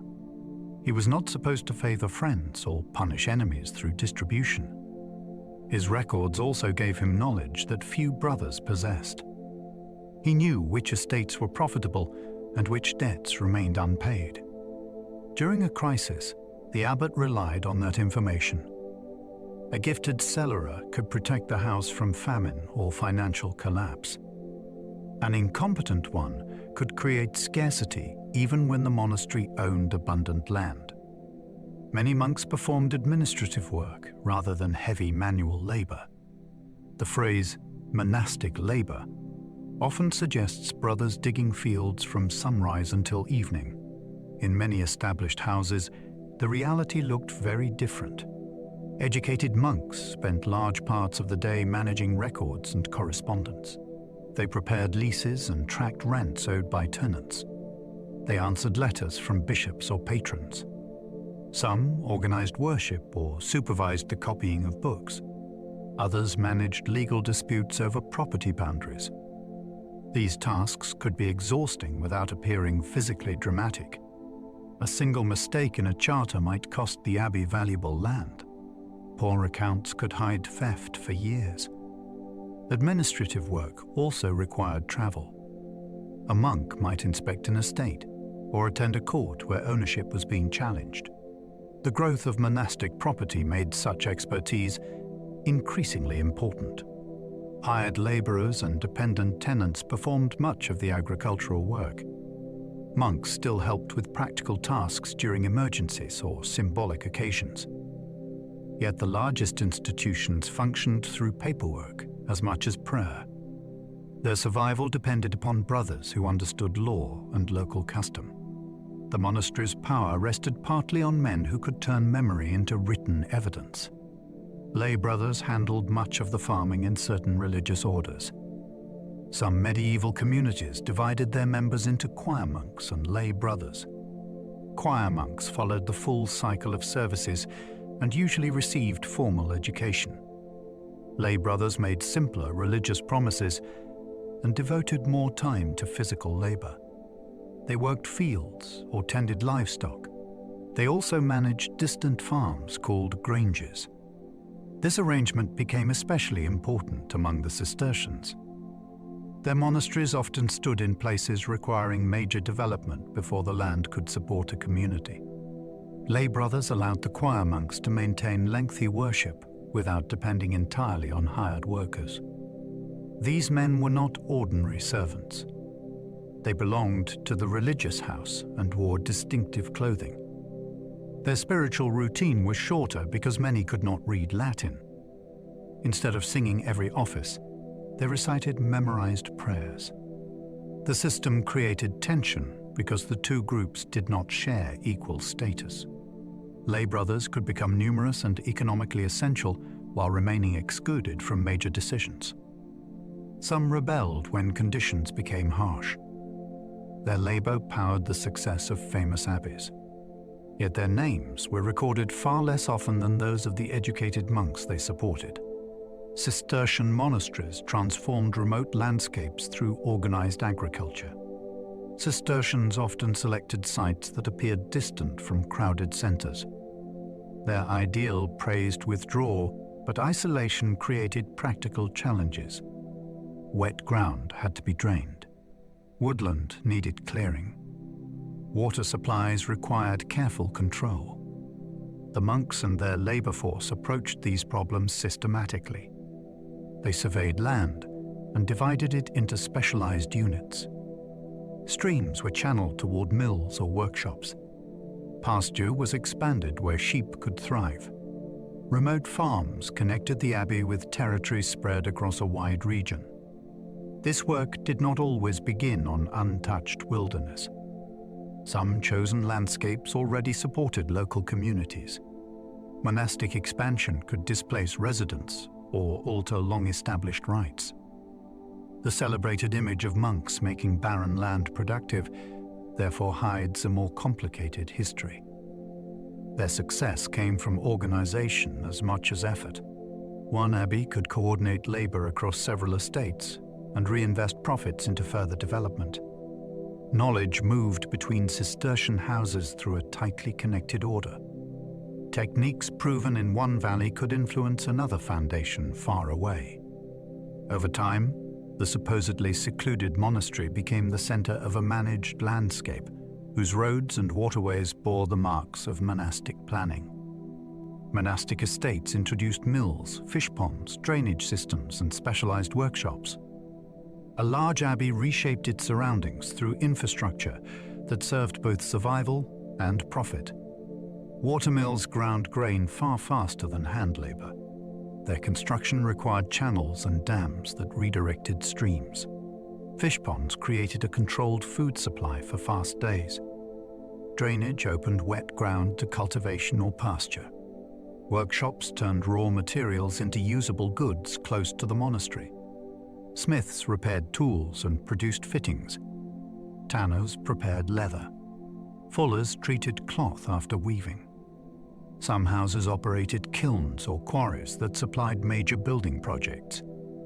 These facilities demanded investment and technical knowledge. They also affected neighboring people. Tenants might be required to use the Lord's mill and pay for the service. A redirected river could improve one estate while reducing water elsewhere. Industrial activity brought noise and pollution into landscapes often imagined as untouched. Archaeologists can still trace the channels and foundations left behind. Their remains reveal monasteries as engines of production rather than isolated places of contemplation. Prayer shaped the timetable inside the church. Beyond it, controlled water and skilled labor converted land into wealth with impressive efficiency. Sheep from monastic lands helped supply Europe's profitable wool trade. Wool could turn an isolated abbey into a participant in international commerce.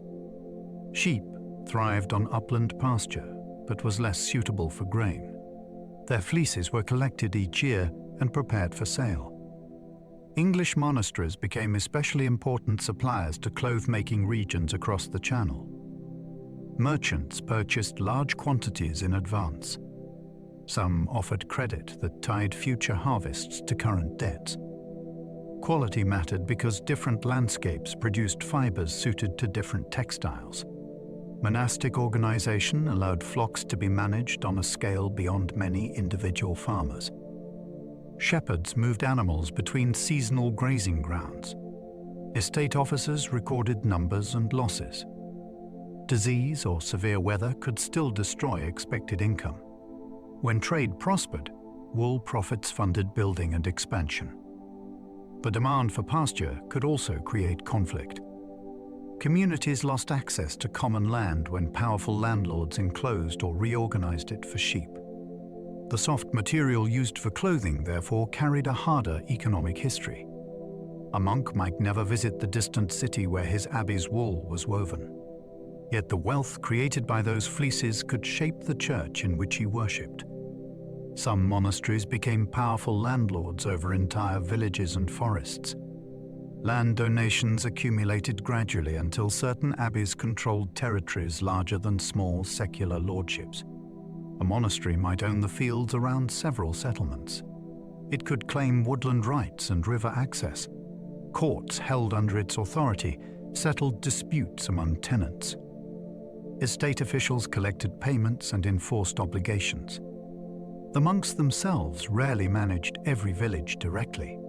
Local stewards acted in the institution's name. This created a strange relationship between permanence and change. Individual abbots died, but the monastery continued owning property across generations. Families living on its estates faced an owner that could remember claims for centuries through written records. Forests were especially valuable. They supplied timber and fuel. They also supported grazing or hunting rights. Rules governing their use could affect nearly every household nearby. Monastic landlords sometimes invested in roads or bridges that benefited local people. They could also pursue rents with the same determination as secular nobles. Religious identity did not remove economic conflict. A peasant arguing over access to trees might confront an institution dedicated to salvation. The abbey's spiritual purpose and territorial power existed within the same boundary documents. Peasants might owe rent and labor directly to a religious house. Living on monastic land did not mean escaping the obligations of medieval lordship. A tenant could pay rent in coin or produce. He might owe hens at a particular season. Grain or cheese could be delivered according to local custom. Labor services added another burden. Certain days were reserved for working the monastery's own fields rather than the tenant's holding. Harvest time made these demands especially important because crops had to be gathered quickly. Estate records sometimes describe obligations with extraordinary precision. They specify the number of days and the tools a worker must bring. Failure could lead to fines in the manorial court. The monastery might also charge for access to a mill or oven. From the abbey's perspective, these payments supported worship and charity. From the peasant's perspective, they could consume precious time and food. Negotiations still occurred. Customs changed when labor became scarce or money payments proved more useful. Tenants resisted demands they believed exceeded tradition. The relationship was therefore neither simple exploitation nor benevolent protection. It was a continuing contest over what the land owed to the institution that owned it. Monastic wealth often created tension with vows of personal poverty. A monk could own nothing and still live inside an institution of extraordinary wealth. This distinction allowed monasteries to hold estates while individual brothers renounced private property. In theory, resources belonged to the community, and served a sacred purpose. In practice, magnificent buildings and abundant food could make poverty difficult to recognize. Critics asked whether legal ownership mattered when monks enjoyed comforts unavailable to most people. Defenders argued that beauty honored God and that income supported hospitality. Wealth also protected religious life from unstable donations. A monastery with secure estates could feed its members and survive political disruption. Yet prosperity produced habits. Expensive clothing appeared. Private rooms became more common. Officials traveled with large entourages. Once these expectations formed, reducing them proved difficult. The contradiction became one of monastic history's most persistent problems. Personal renunciation could coexist with collective privilege. Some brothers experienced no conflict because they had surrendered the right to control what surrounded them. Others saw institutional luxury as a betrayal. The debate forced each generation to ask whether poverty meant lacking possessions or refusing the power and comfort that possessions provided. Reform movements repeatedly arose when monasteries seemed too comfortable or rich. Monastic reform rarely happened only once. A strict foundation could become wealthy because admirers rewarded its discipline. Wealth then supported comfort. Comfort attracted criticism. Reformers responded by recovering an older rule or creating a harsher interpretation. This cycle appeared across the Middle Ages. Leaders condemned private possessions and relaxed worship. They criticized political entanglement and elaborate dining. New communities sought remote locations or simpler buildings. Their reputation for seriousness attracted donations. Success then recreated the conditions they had rejected. Reform was not merely an argument about discomfort. It concerned the purpose of monastic life. Was the monastery meant to withdraw from society or improve it through influence? Could rich worship express devotion without becoming display? Should an abbot behave like a noble when dealing with nobles? Different movements answered differently. Reform also challenged established power because changing customs threatened officials and patrons. Some communities resisted new rules with remarkable determination. Others embraced them to restore damaged credibility. Medieval monasticism remained dynamic because criticism came from within as well as outside. Monks repeatedly examined their own institutions and concluded that centuries of tradition could still drift away from their original intention. Cluniac monasteries made elaborate worship central to their religious identity. The Abbey of Cluny inspired a network that treated solemn worship as the highest monastic work.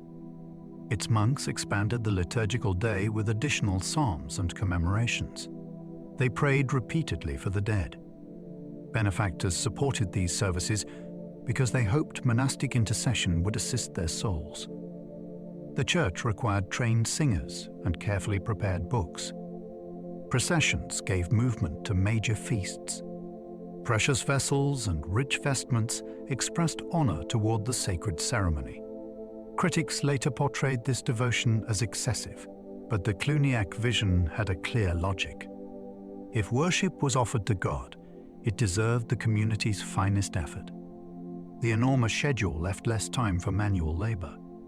Estates and servants therefore sustained the monks while they concentrated on the choir. Cluny's influence grew through dependent priories that looked toward the Mother Abbey for leadership. This structure crossed political borders and created remarkable institutional unity. The sound of repeated prayer became the movement's defining achievement. Cluniac monks did not see lengthy worship as avoidance of useful work. They believed the service itself benefited the living and the dead in ways no field labor could equal. Cistercians deliberately sought simplicity after criticizing Cluniac luxury.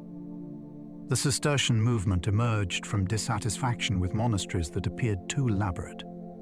Its founders wanted stricter observance of Benedict's rule. They favored plain churches, and reduced decorative display.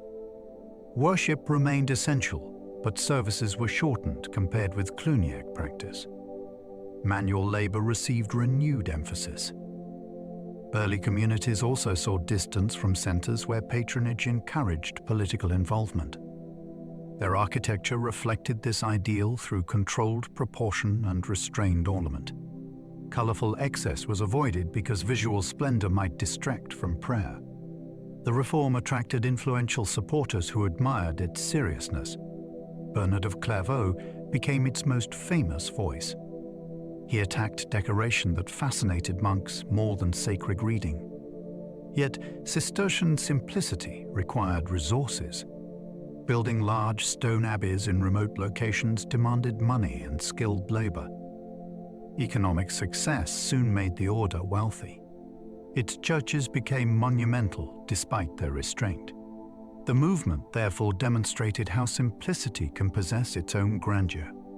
Cistercians did not reject beauty. They tried to discipline it.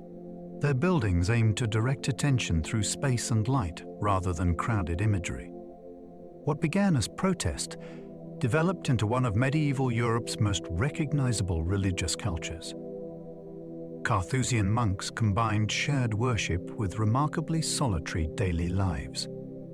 The Carthusian order created a monastic pattern unlike the crowded routine of most Benedictine houses. Each monk lived largely alone in a small dwelling arranged around a great cloister.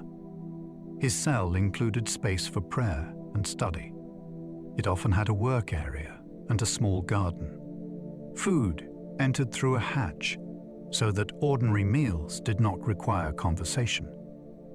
The monk spent much of the week without seeing his brothers closely.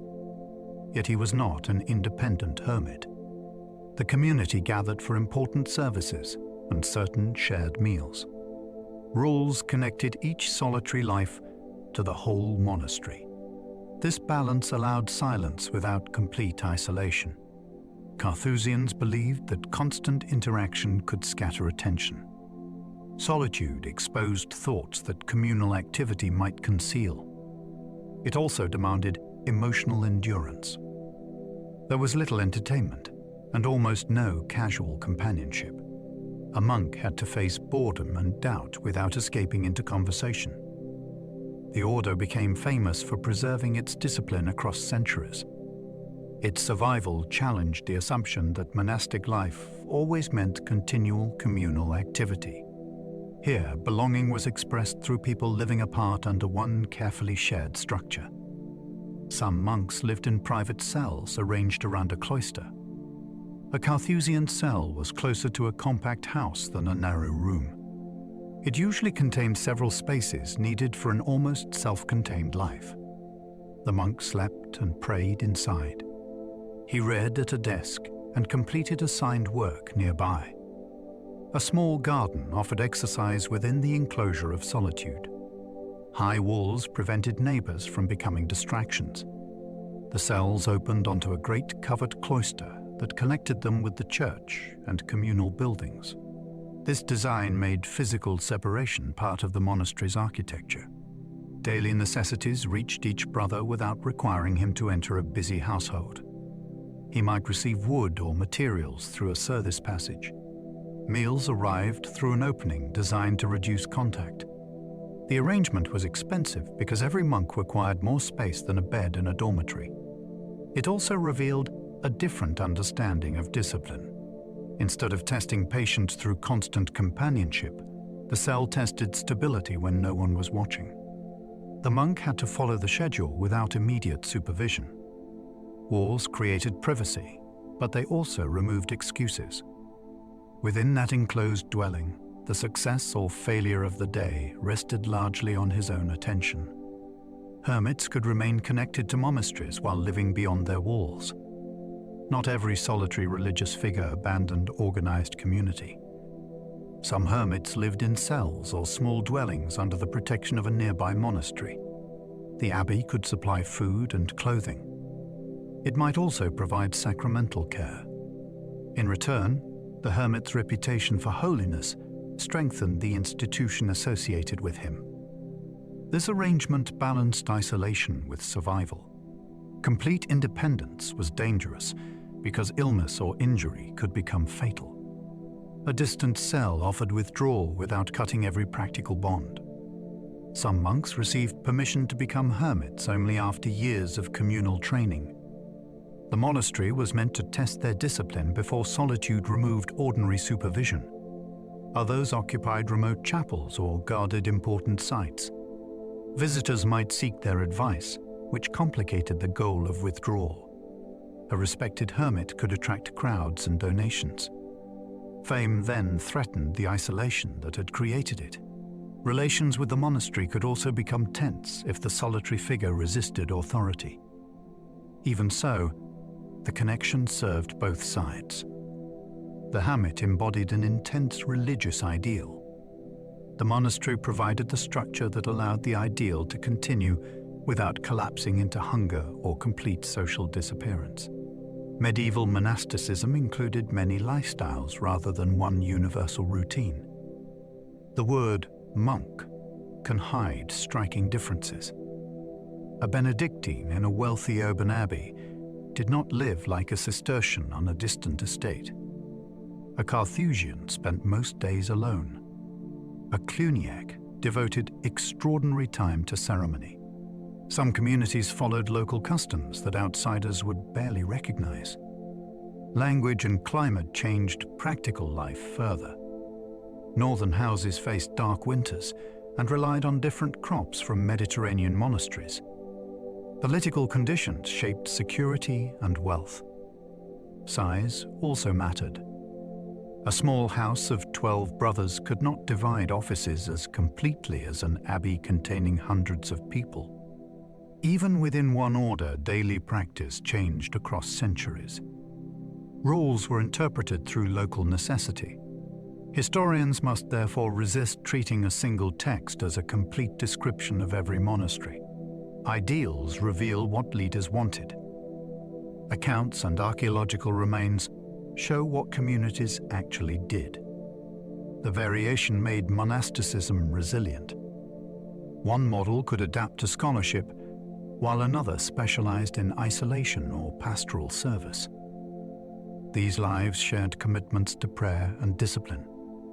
Beyond that foundation, medieval monks built many different answers to the question of how separation from ordinary society should work. Monks wore different colors according to order, region, and available cloth. Color became one of the clearest visual differences between monastic traditions. Benedictines were often described as black monks because dark habits became associated with them. Cistercians acquired the name white monks through their use of lighter undyed wool. The contrast carried symbolic force, but actual garments varied.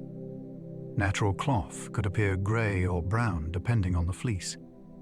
Dyes faded with washing and exposure. Poorer houses used whatever durable material they could obtain. Local climate also influenced fabric weight and layering. Strict orders worried that unusual colors encouraged vanity.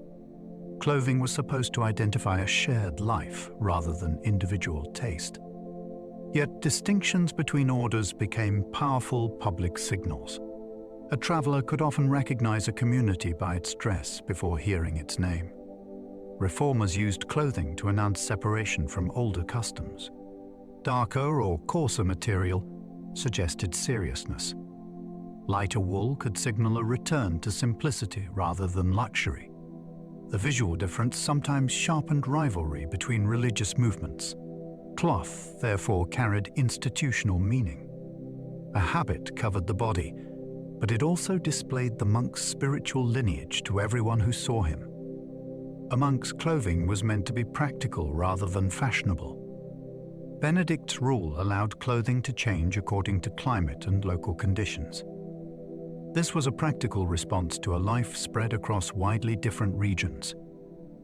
A monk working outdoors in winter needed protection that a brother in a warmer area did not. The basic outfit could include a tunic and a cowl. Footwear depended on weather and assigned labor.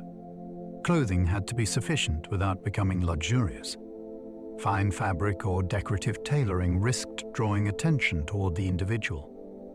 The community issued garments and decided when replacement was necessary.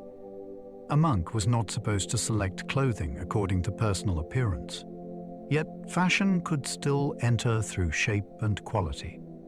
Church councils and reformers sometimes complained about narrow sleeves or costly materials.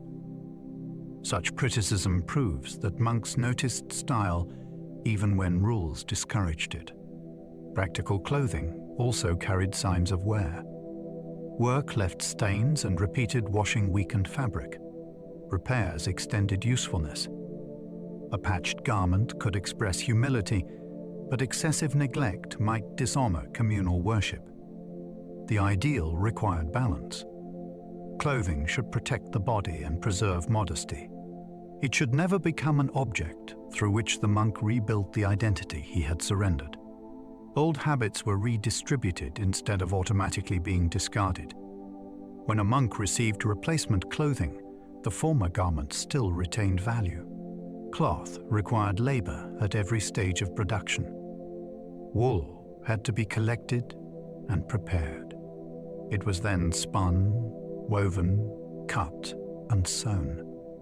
Throwing away a usable habit would therefore waste many hours of work.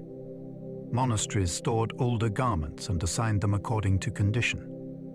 A worn robe might suit outdoor labor. Another could be altered for a smaller brother.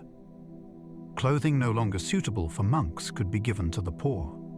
Pieces beyond repair still served as patches or cleaning material. This circulation reduced expense and reinforced the principle that garments belonged to the community. The monk used a habit until officials decided where it should go next. He could not keep a preferred robe simply through attachment. Redistribution also created social challenges. Receiving another man's worn clothing might test pride. Careful cleaning mattered because shared garments could carry dirt or parasites. Storage required protection from damp and moths. The monastery's wardrobe was therefore an organized system of reuse. A habit passed from body to body until almost every part had served a final purpose. Bedding could consist of a mat, blanket, pillow, and simple covering. A monastic bed was expected to support rest without encouraging luxury. The exact arrangement depended on wealth and local custom. A mattress might be filled with straw or another available material. Blankets provided warmth inside buildings that could become bitterly cold. A pillow was permitted in many communities, although severe reformers sometimes questioned comfort that seemed unnecessary. Bedding required regular attention because natural fillings compacted or became infested. Straw had to be replaced. Woolen covers needed airing. Shared dormitory conditions made cleanliness important even without modern knowledge of infection. The rule instructed abbots to inspect beds for hidden private possessions. A monk who concealed money or food beneath his bedding violated communal ownership. The bed therefore became both a place of vulnerability and a possible hiding place. Illness or age could justify additional warmth. Young or healthy brothers were expected to endure simpler provision. Wealthy monasteries sometimes drifted toward more comfortable sleeping arrangements. Reformers responded by praising harder beds as signs of seriousness. Yet exhausted monks still needed enough rest to function. Bedding stood at the boundary between necessary care and feared indulgence. Dormitory lamps were sometimes kept burning throughout the night. A single flame changed the safety and discipline of a communal sleeping space. Medieval darkness was complete in ways modern people rarely experience.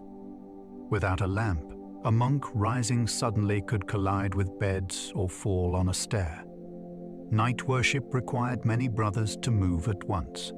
Keeping light available reduced confusion. The rule specifically recommended illumination until morning. Fire created its own danger because dormitories contained dry wood and bedding. Lamps needed stable placement and careful maintenance. Oil or candles also cost money, So constant light represented a real commitment of resources. The flame allowed supervision. Senior brothers could notice movement or conversation that darkness would conceal. It also prevented the dormitory from becoming entirely private, even during sleep. Shadows remained visible. A restless monk knew that others could observe him. The lamp carried symbolic meaning as well, because religious life often associated wakefulness with spiritual vigilance. Still, its purpose was practical before it was poetic. One controlled light helped a whole community rise safely and quickly. Through the longest winter night, the dormitory never became entirely dark. Night prayers required monks to navigate dark buildings in every season. The path from bed to choir changed with weather and time of year. In summer, early light might soften the journey. During winter, monks moved through cold darkness, while wind or rain struck the outer buildings. Covered routes reduced exposure, but not every monastery offered complete protection. Stairs became dangerous when crowded by half-awake men. Stone floors could be uneven or slippery. A brother carrying a lamp had to protect the flame while avoiding robes and wooden fittings. Architecture gradually adapted to this repeated movement. Some dormitories included direct night stairs into the church. These allowed monks to reach the transept without crossing the entire cloister. The route also shaped the placement of doors and passages. Older monks or sick brothers faced greater difficulty. Their slower pace could delay the procession unless assistance was provided. The journey happened so regularly that bodies learned it through repetition. A monk could probably travel much of the way with limited light. Even so, accidents remained possible. Night worship was not an abstract spiritual exercise. It began with bare feet or simple shoes meeting cold floors and finding a safe route through darkness. Cloisters connected the monastery's most important buildings through covered walkways. The cloister formed the monastery's central circulation system.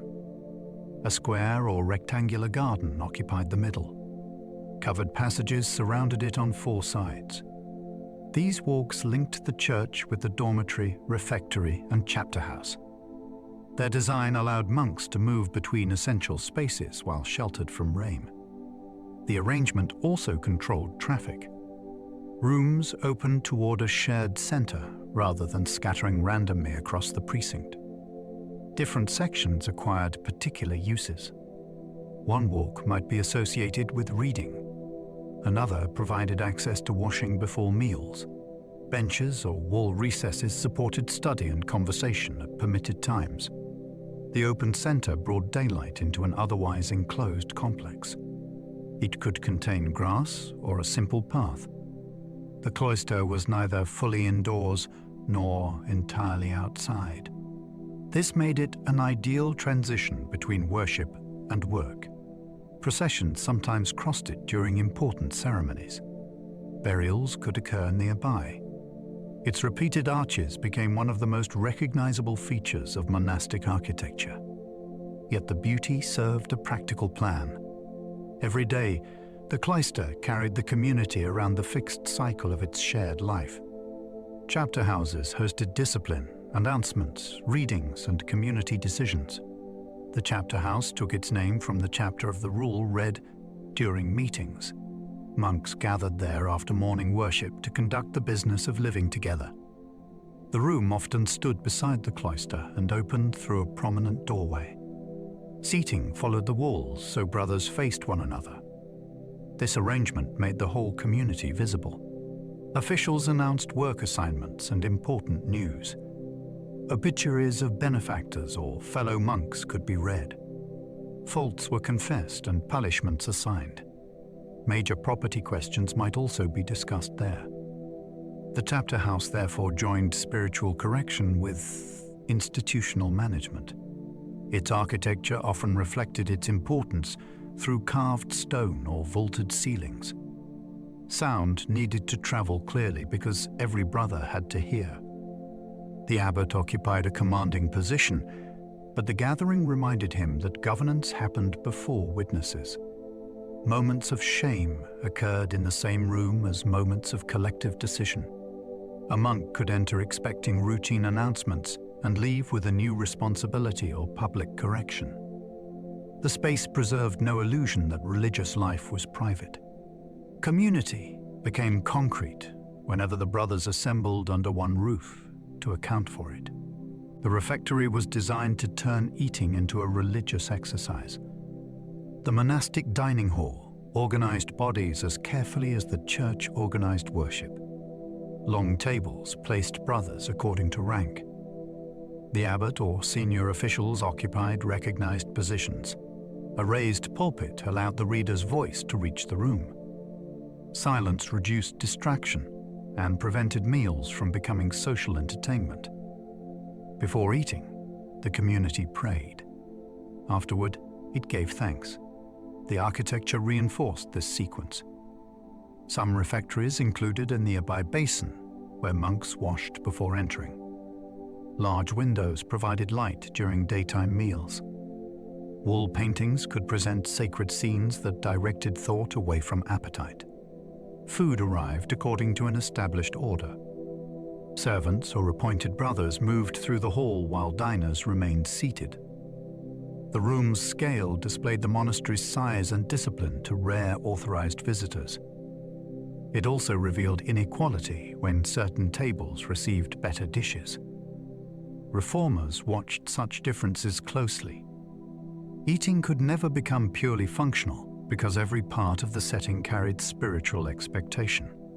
Hunger brought the monk to the table.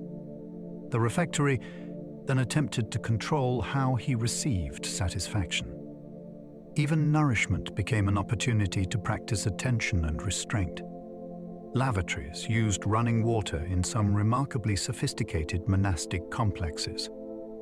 Large monasteries had to solve a problem created by placing many people within one enclosure. Human waste could quickly contaminate living areas and water supplies. Some communities constructed latrine buildings over diverted streams. Running water carried waste away from the dormitory. Seats were arranged in rows along the channel. The facility could be connected through a covered passage for convenient access at night. Ventilation openings reduced smell. Water engineering made the system more effective than isolated pits. It also required constant maintenance. Blocked channels or low flow created serious problems. The monastery needed to protect its cleaner water sources from contamination downstream. Site selection therefore mattered from the beginning of construction. Archaeological excavation has revealed channels built with impressive precision. These structures challenge the belief that medieval sanitation was always careless. Monks did not understand germ theory, but they recognized the practical value of removing waste from inhabited space. The latrine remained communal and offered little privacy. Even here, monastic life placed the individual beside his brothers. Sophisticated water control improved health while preserving the shared discipline that governed almost every bodily need. Monastic drains reveal careful engineering hidden beneath peaceful medieval ruins. The most impressive part of an abbey may lie underground. Builders created networks that carried rainwater and wastewater through the precinct.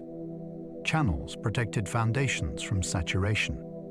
Kitchen drains removed dirty water containing grease and food remains. Infirmary areas required separate attention. Some systems used stone-lined passages large enough for inspection. Their routes reveal that construction followed a coordinated plan rather than a collection of unrelated buildings. Water entered at higher points and moved downhill through carefully chosen gradients. Where natural slopes failed, engineers altered the terrain. Drains sometimes passed beneath cloisters without disturbing movement above. Maintenance openings allowed blockages to be cleared. Failure could damage walls or poison wells. The system therefore demanded knowledge passed between craftsmen and monastic officials. Ruined abbeys often appear serene because roofs and activity have vanished. Beneath the grass, Channels still record the constant flow once needed to support hundreds of people. These hidden structures remind us that spiritual architecture depended upon practical science. A beautiful church could not function for long unless unseen water continued moving in the correct direction below it. Abbey churches could dominate landscapes long before modern city skylines. A great monastic church was visible from miles away. Its towers rose above fields and low wooden houses. Travelers used the building as a landmark before they reached the monastery itself. Constructing such a structure required generations of labor. Stone came from quarries that might lie far from the site. Timber supported roofs and scaffolding. Skilled masons shaped columns and arches according to plans that changed over time. Wealthy patrons funded chapels or tombs within the building. The final scale proclaimed more than religious devotion. It announced the abbey's resources and influence. Bells carried its presence beyond what the eye could see. Inside, the long choir accommodated rows of monks performing daily worship. Side chapels supported private masses and commemorative services. Pilgrims could be directed toward shrines without entering restricted areas. The building therefore managed several populations at once. Fire or structural collapse remained constant threats. Repairs never truly ended. For surrounding villagers, the abbey church may have been the largest human creation they ever encountered. Its stone mass turned monastic power into a permanent feature of the horizon. Monks measured time before mechanical clocks became widely reliable. Prayer required communities to recognize hours without consulting a modern clock face. Daylight offered the most obvious guide. Sundials marked the sun's movement when skies were clear. Seasonal experience helped monks estimate intervals because the same service shifted according to changing day length. At night, stars could provide guidance to someone trained to observe them. Water clocks measured passing time through controlled flow. Candles offered another method when their rate of burning was sufficiently predictable. None was perfectly reliable. Cloud or wind could interfere. Poorly made candles burned unevenly. Water froze in severe cold.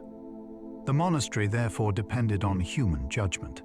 A designated brother sometimes watched the night and signaled the community when worship should begin. Mistakes could wake everyone too early or leave them sleeping beyond the intended hour. Gradually, mechanical clocks changed this responsibility. Early machines were expensive and required maintenance.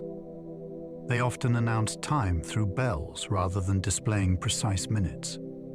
Before their spread, time remained something interpreted through nature and repeated practice.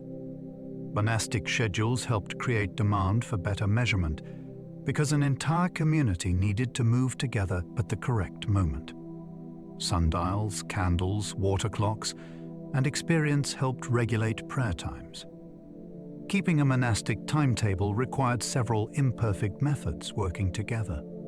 A sundial could show the passing hours when sunlight reached it, but cloud made the instrument useless. Marked candles offered an indoor alternative because their gradual burning suggested how much time had passed. They still varied according to wax quality, wick thickness, and drafts. Water clocks measured time through a controlled flow between vessels. Cold weather could slow or stop them.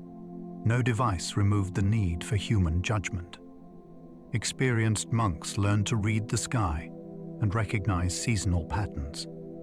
They knew when certain stars should appear and how darkness changed across the year. A brother responsible for waking the community combined these signs before making his decision. Accuracy mattered because dozens of people depended upon one signal. An error could shorten sleep or delay worship. The uncertainty gave timekeeping a human quality that mechanical clocks later reduced. Time was not yet a number glowing on a surface.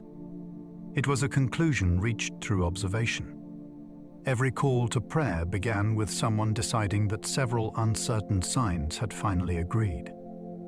Nighttime cloud cover made accurate timekeeping especially difficult. A clear sky gave medieval observers one of their best guides through the night. Familiar stars changed position in a predictable way, allowing a trained monk to estimate how far darkness had progressed. Thick cloud removed that reference completely. The watcher then depended on weaker clues. A candle might burn faster than expected. A water clock might have been filled incorrectly. Fatigue could distort his sense of passing time. Winter made the problem worse because darkness lasted longer and weather was often unsettled. If the signal came too early, the entire dormitory rose before it needed to. If it came late, the community failed to begin worship at the appointed moment. Neither mistake was trivial inside a life built around obedience to sacred hours.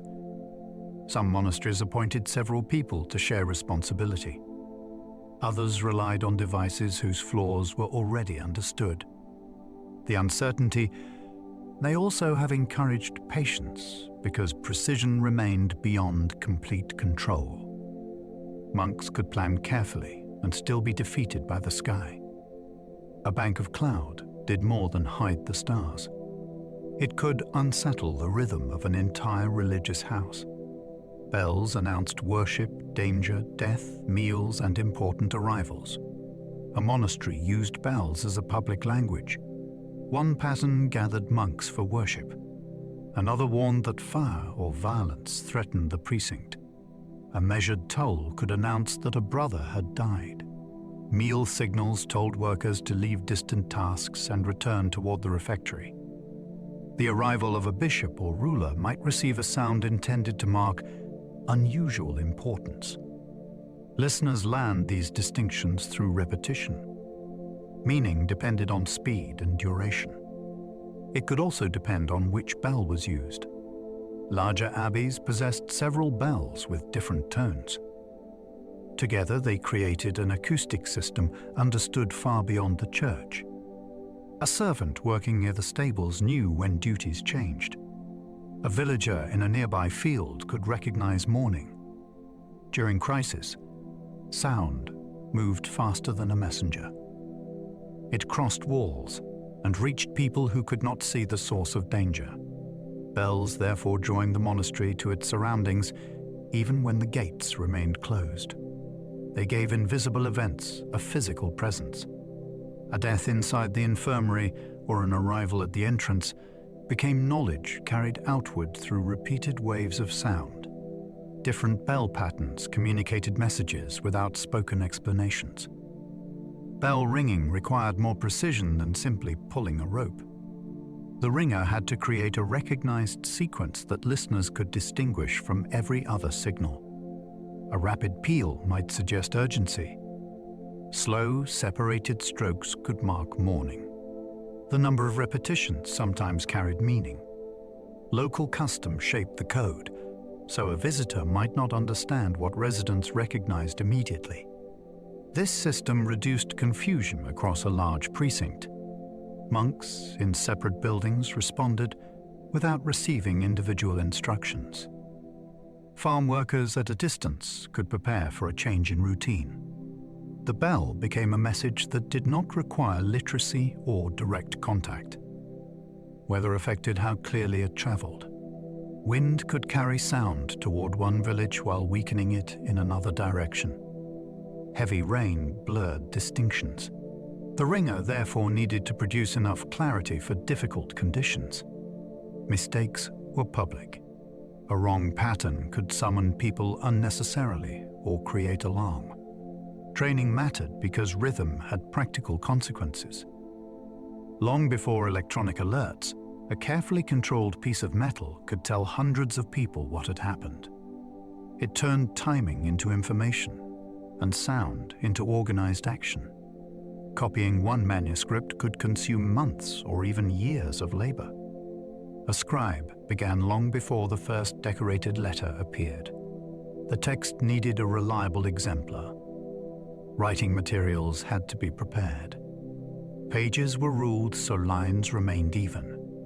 The copying itself demanded sustained concentration because one skipped phrase could corrupt an entire passage. A long theological work might contain hundreds of leaves. Each page required the scribe to bend over a desk under limited light. Cold stiffened the fingers. Heat encouraged fatigue. When the main text was complete, another specialist might add headings or colored initials. An illuminator could then paint selected scenes. Corrections had to be checked before sheets were gathered and sewn into quires. Binding added wooden boards and protective covering. Interruptions stretched the process. Worship still broke the working day. Illness or a shortage of materials could halt progress for weeks. Large projects sometimes passed between several hands. Changes in handwriting still reveal where one monk stopped and another continued. The finished book therefore contained more than words. It preserved an immense investment of attention. Turning a final page meant reaching the end of labor that may have occupied part of several lives. Scribes prepared parchment from animal skins before writing could begin. Parchment began as hide rather than paper. Sheep, goats, and calves supplied the material most commonly used for medieval books. The skin was soaked in a lime solution to loosen hair. It was then stretched tightly across a wooden frame. A craftsman scraped both surfaces with a curved blade. This removed remaining tissue and gradually reduced thickness. Drying under tension created a firm writing surface. The process required care because a slip could tear the sheet. Natural flaws remained visible. Holes were sometimes stitched or incorporated into the page rather than discarded. The hair side and flesh side looked slightly different, so bookmakers arranged them deliberately when assembling gatherings. Fine parchment demanded more preparation and higher quality skins. Coarser sheets served ordinary documents. The finished material was durable enough to survive centuries when stored well. It also preserved traces of its origin. Follicle patterns and scars can still be examined. Before a monk wrote a single sentence, another person had transformed an animal, covering into a surface capable of carrying language. Every manuscript page began with a skilled act of physical conversion. A large Bible might require the skins of hundreds of animals. The size of a manuscript shaped the number of animals needed to create it. A single skin produced only a limited number of leaves, and large pages reduced that number further. A complete Bible contained an enormous amount of text. Generous margins and elaborate decoration increased material demands. Producing one monumental volume could therefore consume a substantial flock. The cost reached far beyond the scribe's labor. Animals had to be raised and slaughtered. Their hides then entered a specialized chain of preparation. This scale explains why biblical books were sometimes divided into several volumes. It also explains why compact writing became valuable. Smaller script allowed more words on each surface. Later developments produced tiny portable Bibles that used exceptionally thin parchment. These were technical achievements as much as religious objects. The material burden made destruction especially tragic. When fire consumed a library, it erased years of writing, and the physical lives converted into pages.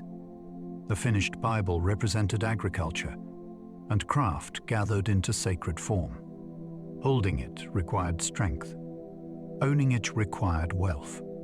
Its immense value began with the hundreds of bodies hidden beneath the text. Medieval scribes sometimes complained about cold fingers and exhausting work. Not every manuscript margin contains solemn devotion.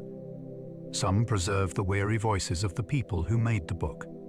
Scribes wrote notes asking readers to pray for them. Others celebrated reaching the final line.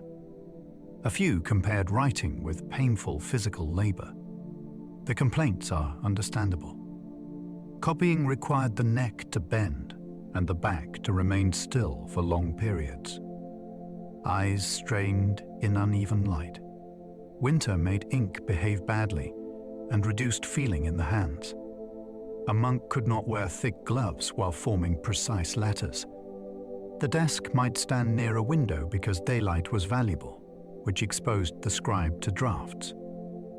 Mistakes became more likely as fatigue grew. Yet the page offered no easy undoing. Correction required scraping or careful insertion. These comments humanize books that now appear almost perfect behind museum glass. Their makers experienced boredom and discomfort. They counted pages and longed for completion. The contrast is striking. A beautiful volume may look timeless, but its creation involved ordinary frustration. Somewhere beneath the polished calligraphy remains the memory of a tired person wishing the room were warmer. Monks left personal jokes and frustrations inside manuscript margins. Margins gave medieval readers a rare place to speak beside an authoritative text. A monk could add a practical note or react to a difficult passage. Some annotations became humorous. Others complained about poor handwriting in the exemplar. Drawings might feature absurd animals or human figures engaged in impossible behavior. Not every playful image came directly from a monk, because professional artists also worked on manuscripts. Still, many pages reveal that religious book culture was not relentlessly serious. Humor existed beside theology without necessarily mocking it. A small face could appear within a letter. A pointing hand directed attention toward an important sentence. Personal comments sometimes identify a missing meal or an irritating task. These additions were not always intended for distant readers. They could function as private relief during repetitive work. Yet chance preserved them. Centuries later, a brief joke may be more emotionally immediate than the formal text surrounding it. The margin became a narrow space where discipline loosened. It allowed the individual hand to appear within a communal project. A monk who was otherwise almost invisible could leave behind one unmistakably human reaction. Scraping errors from parchment allowed expensive pages to be reused. Parchment offered a useful advantage over absorbent paper. Its surface could be carefully scraped when a mistake occurred. A scribe used a knife to remove the upper layer containing the unwanted ink. The area was then smoothed and prepared for writing again. Small corrections left only subtle marks. Larger errors created thinner patches that remain visible when light passes through the page. This method saved material, but it required judgment. Scrape too deeply and the leaf tore. Remove too little and the original letters remained distracting. Scribes also corrected mistakes by inserting missing words above a line or marking where text should be moved. The knife therefore sat beside the pen as an essential writing tool. Reuse extended beyond individual errors. Entire pages could be cleaned when an older text was no longer valued. The labor invested in parchment made abandonment difficult. Even a failed page remained too costly to waste casually. This habit reminds us that medieval books were physical objects before they became intellectual treasures. Words could be altered because the surface carrying them was worth preserving at almost any cost. Older writing sometimes survives beneath later texts in reused manuscripts. A reused manuscript page is known as a palimpsest. Its earlier writing was scraped or washed away before a new text replaced it. The removal was rarely complete. Traces remained inside the parchment fibers. To medieval eyes, these ghosts may have seemed irrelevant. To modern researchers, they can preserve works otherwise lost. Special imaging reveals faded letters that ordinary light cannot separate from the later text. A theological book may therefore conceal an ancient scientific treatise. Legal records can survive beneath prayers. The decision to erase one work reflected changing priorities rather than a deliberate attempt to preserve it. Parchment was expensive, while an obsolete or duplicated text seemed less valuable than a needed new volume. The irony is extraordinary. Distraction sometimes became the reason the work endured. A page stored safely because of its later writing also protected the remnants underneath. Scholars now recover these layers through digital techniques without physically damaging the leaf. The manuscript becomes a record of two moments separated by centuries. One writer believed the first text had vanished. Another age discovered that the page had remembered more than anyone intended. Illuminated initials could contain animals, monsters, humor, and everyday scenes. The first letter of an important passage could expand into an entire visual world. Artists filled large initials with vines and human figures. Some contained dragons or hybrid creatures. Others showed people cooking or working. The image did not always illustrate the nearby words directly. It could provide decoration or playful commentary. Monastic readers were accustomed to interpreting symbolism, but not every creature carried one fixed meaning. A rabbit might appear in a comic reversal where it defeated a hunter. A monster could mark the dangerous edge of order. These themes attracted attention at points where a new section began. They also broke the visual repetition of dense text. Creating them required pigments prepared from minerals, plants, or imported substances. Gold leaf added brightness that changed as the page moved. The result could be astonishingly small and still contain precise detail. Such decoration challenges the idea that monasteries rejected imagination. Their books could hold disciplined scholarship beside bold invention. The initial did more than announce a paragraph. It invited the eye to pause before entering the text. Within one letter, medieval artists created spaces where ordinary rules could briefly turn upside down. Monastic libraries were often smaller than their legendary reputation suggests. The word library may suggest a hall filled with thousands of volumes. Many medieval monasteries owned far fewer books. A modest house might possess only the texts required for worship and basic instruction. Books were stored in chests or cupboards rather than displayed on long shelves. Even wealthy collections remained small by modern standards because every volume required costly materials and labor. Quantity also changed through loss. Fire and theft reduced holdings. Loans were not always returned. Old books could be dismantled or reused. Surviving catalogues sometimes list a few dozen works that served an entire community. This did not make them unimportant. A small collection could contain the only copy of a text within a wide region. Monks read books repeatedly rather than treating them as disposable information. One commentary might shape teaching for generations. The library's power came from rarity and continuity. Each acquisition represented a serious decision. A volume could be requested from a patron or copied from another house. Medieval monastic learning was therefore built upon concentrated collections.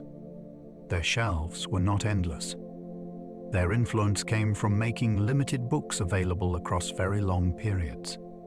Books were valuable enough to be chained, locked, or formally inventoried. A manuscript could equal the value of livestock or land income. Protecting it was therefore practical rather than dramatic. Libraries used locked cupboards and chests. In later reading rooms, chains attached selected books to desks or shelves. The chain allowed consultation while preventing easy removal. It was fixed to the cover in a way that reduced damage. Books were often shelved with their four edges outward because the chain hardware occupied the opposite side. Inventories provided another defense. A written list recorded which volumes belonged to the house. Distinctive ownership marks made stolen books harder to sell or claim. Some manuscripts included warnings against theft that invoked spiritual punishment. These curses sound theatrical now, but they expressed real anxiety. A missing book could erase access to a needed legal or theological authority. Lending created particular risk because transport exposed volumes to rain and accident.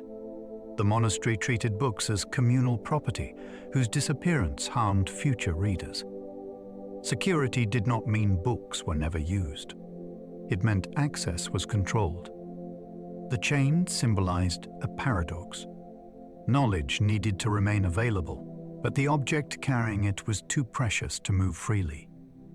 Lending a manuscript could require written promises for its safe return. Borrowing a book involved more than a friendly request. The monastery might demand a pledge or written receipt. The borrower identified the volume and promised to return it by an agreed time. Valuable security could be deposited until that happened. Another manuscript sometimes served as the pledge. This formal process reflected the dangers of travel and the rarity of replacement. A book sent away could be lost through fire or theft. Its borrower might die before returning it. Political conflict could close the road between institutions. Yet lending remained necessary because copying often began with temporary access to someone else's volume. Scholars also needed works unavailable in their own community. Agreements therefore balanced circulation with caution. Records of loans reveal intellectual networks stretching between monasteries and cathedral schools. A single book could travel through several centers of learning before returning home. Its journey left no modern tracking information. Trust depended on reputation and documentation. When a volume failed to return, correspondence might continue for years. Lending was an act of generosity with serious consequences. It allowed knowledge to spread, but every departure risked turning a treasured possession into a permanent absence. Monks copied pagan authors because classical learning remained intellectually useful. Christian monasteries preserved writers who had lived before Christianity or outside its traditions. These texts survived because monks found practical and educational value in them. Latin grammar was often taught through classical prose and poetry. Rhetoric helped preachers construct persuasive arguments. Historical works offered examples of leadership and failure. Philosophical writings gave language for discussing ethics or the nature of reality. Monks did not accept every pagan idea. They read selectively and sometimes warned against morally troubling passages. A classical author could be admired for style while rejected in belief. This careful borrowing allowed ancient learning to enter Christian education. Copying still involved choices. Works considered useless or dangerous were less likely to receive new parchment. Survival therefore depended on compatibility with changing needs. The relationship was not a simple rescue mission performed for modernity. Monks copied these authors for their own purposes. Yet those purposes carried texts through centuries when no printing press existed. A Roman poem might survive because a medieval teacher needed examples of excellent Latin. Intellectual usefulness became an unexpected bridge between cultures separated by religion and time. Some abbeys maintained schools for boys beyond the monastic community. Education inside a monastery did not always stop with novices. Certain abbeys taught boys who were not destined to become monks. These pupils could include sons of nobles or local families with the resources to support schooling. Instruction began with Latin because worship and scholarship depended upon it. Students learned letters through repeated reading. Grammar and memorization followed. Music mattered because correct singing required training. Discipline could be strict. Medieval teachers accepted physical punishment as a normal response to errors or disobedience. The school offered opportunities unavailable to most children. Literacy could lead toward careers in the church or administration. It also connected families with the prestige of the abbey. Pupils lived near the monastery without necessarily sharing the full monastic schedule. Their presence created noise and practical demands within a community that valued order. Gifted students might later choose religious life. Others carried monastic methods into courts or cathedral institutions. The school therefore extended the abbey's influence beyond its walls. A boy who learned his first Latin syllables there could eventually serve a ruler. Education turned monastic knowledge into social power that traveled through former pupils. Monks calculated calendars to determine the changing date of Easter. Easter did not fall on the same calendar date each year. Determining it required knowledge of lunar cycles and the spring equinox. The calculation became known as computers. Monks studied tables that coordinated the movements of sun and moon within repeating cycles. An error could cause a community to observe its most important feast at the wrong time. The problem had divided early Christians, so accurate calculation carried religious weight. Manuscripts included diagrams and numbered tables that allowed future dates to be predicted. Learning the system demanded arithmetic beyond ordinary daily needs. It also encouraged interest in astronomy. Monks observed celestial patterns because worship depended upon them. Different calendar systems created further complications. Leap years had to be handled correctly. The date then organized an entire sequence of other observances before and after Easter. One calculation shaped months of religious life. Computers therefore linked the heavens with the monastery's timetable. It transformed the sky into a source of liturgical information. A monk bending over a table of cycles was not pursuing abstract mathematics. He was deciding when communities across a region should enter fasting and celebration. Accurate astronomy helped monasteries organize worship across the Christian year. The changing sky provided a framework for religious time. Day length affected the division of hours. The position of the sun helped identify seasonal turning points. Lunar observation supported calendar calculations. Knowledge of stars could guide the monk responsible for waking the community at night. Astronomy therefore served repeated practical needs. Monastic manuscripts preserved diagrams of constellations and planetary models inherited from earlier scholars. These models reflected the science available at the time. Earth was commonly placed at the center of an ordered cosmos. Studying that order could be understood as studying creation itself. The subject did not conflict automatically with faith. It offered tools for regulating worship and interpreting the calendar. Observations still remained difficult. Weather obscured the heavens. Instruments were limited. Copying errors could corrupt a table used for calculation. Skilled readers compared sources and corrected inconsistencies. Through this work, monasteries kept astronomical knowledge active long before universities became Europe's main centers of study. The heavens were not distant decoration above the cloister. Their movements influenced when monks prayed and how the entire sacred year unfolded around them. Monastic chronicles preserved eyewitness accounts of wars, disasters, and royal deaths. A chronicler recorded events because the monastery understood itself as living within history. Some entries were brief. A battle might receive only a date and result. Other events inspired detailed descriptions. Monks wrote about famines and unusual weather. They recorded the deaths of rulers who had protected or threatened their house. Local disasters received attention when they damaged estates or interrupted worship. The writer did not always witness everything personally. Travelers brought reports that could be exaggerated or incomplete. Political loyalties shaped interpretation. A king favorable to the monastery might appear more virtuous than his enemies. Even with these limits, chronicles preserve information found nowhere else. A monk could describe the sound of an approaching army or the condition of refugees arriving at the gate. He might note how prices rose after crop failure. Such details reveal how major events entered ordinary life. The record also extended institutional memory. future abbots could learn which rulers had granted land and which conflicts had endangered it. A chronicle was therefore history and evidence.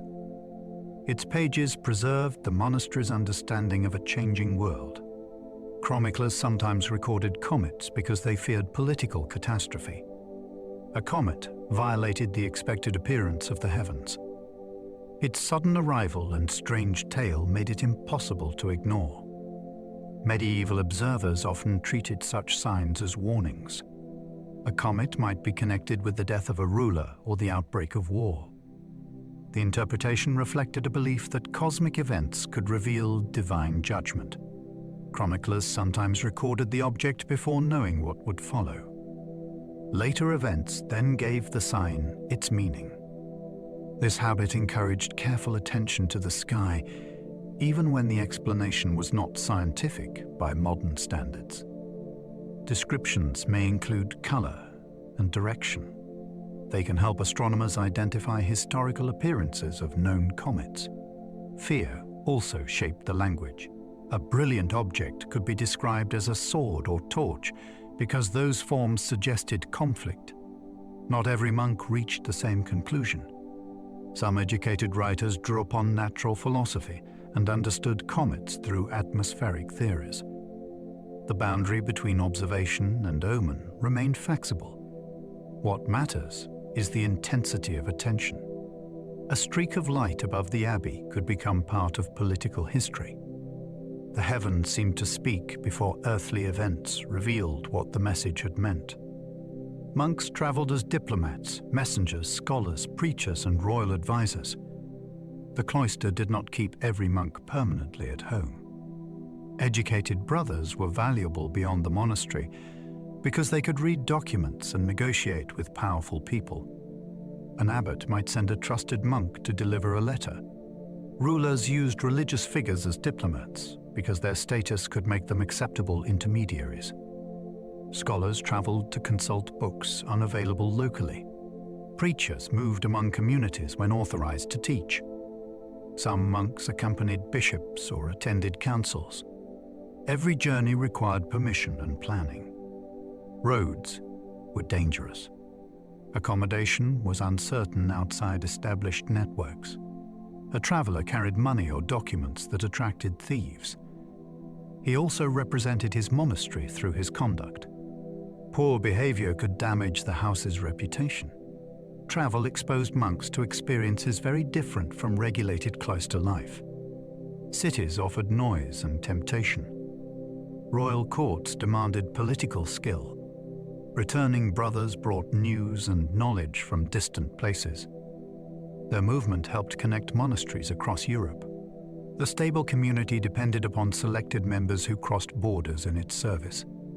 Monastic withdrawal was therefore never complete. Its influence traveled through people whose vows remained tied to one house, while their duties carried them far away. Certain abbots commanded wealth comparable to powerful secular nobles. The leader of a major abbey could control vast estates and substantial income. His household might include servants and officials. He traveled with an entourage suited to his status. Powerful visitors expected him to offer impressive hospitality. In some regions, the abbot held a seat in political assemblies. His lands supplied soldiers or payments under feudal obligations. This position blurred the line between religious superior and territorial lord. The abbot wore a monastic habit, but he negotiated with counts and kings as an economic equal. Critics feared that such power encouraged pride. Supporters argued that high status allowed him to defend the monastery effectively. Wealth also carried burdens. A ruler could demand loans or lodging. Legal disputes required expensive representation. Maintaining buildings and dependents consumed income quickly. The office attracted competition because control of a rich abbey offered influence far beyond spiritual leadership. Families and monarchs sometimes interfered in elections. A suitable candidate needed religious credibility and political judgment. Failure in either area endangered the house. The abbot's authority therefore rested on an extraordinary combination. He guided monks toward humility while commanding resources that made humility difficult to display. Senior monks could enter national politics without abandoning religious office. A respected abbot or learned monk could become deeply involved in government. Kings needed literate advisors who understood law and administration. Religious leaders often possessed both skills. They drafted documents and witnessed agreements. They negotiated between rival nobles. Some served as royal chancellors or participated in councils that shaped policy. Their monastic office gave them moral authority, although political involvement could damage that reputation. Supporting one ruler created enemies among another faction. A monk might preach peace while helping prepare a strategy for war. The tension was obvious to contemporaries. Reformers argued that court life distracted religious leaders from their communities. Yet refusing politics could leave the monastery undefended against taxation or confiscation. Senior monks sometimes believed involvement was necessary to protect the church. Their networks also made them valuable mediators. They could speak with rulers while claiming loyalty to a higher law. Success brought influence that extended across a kingdom. Failure could lead to exile or imprisonment. Monastic life therefore produced figures who moved between choir stalls and royal chambers. They did not cease being monks when they entered politics. Their religious identity was precisely what made their presence powerful. Monasteries offered sanctuary, although protection was never equally secure everywhere. A fugitive who reached a recognized sacred place could claim temporary protection from immediate violence. The practice of sanctuary allowed time for negotiation or legal process.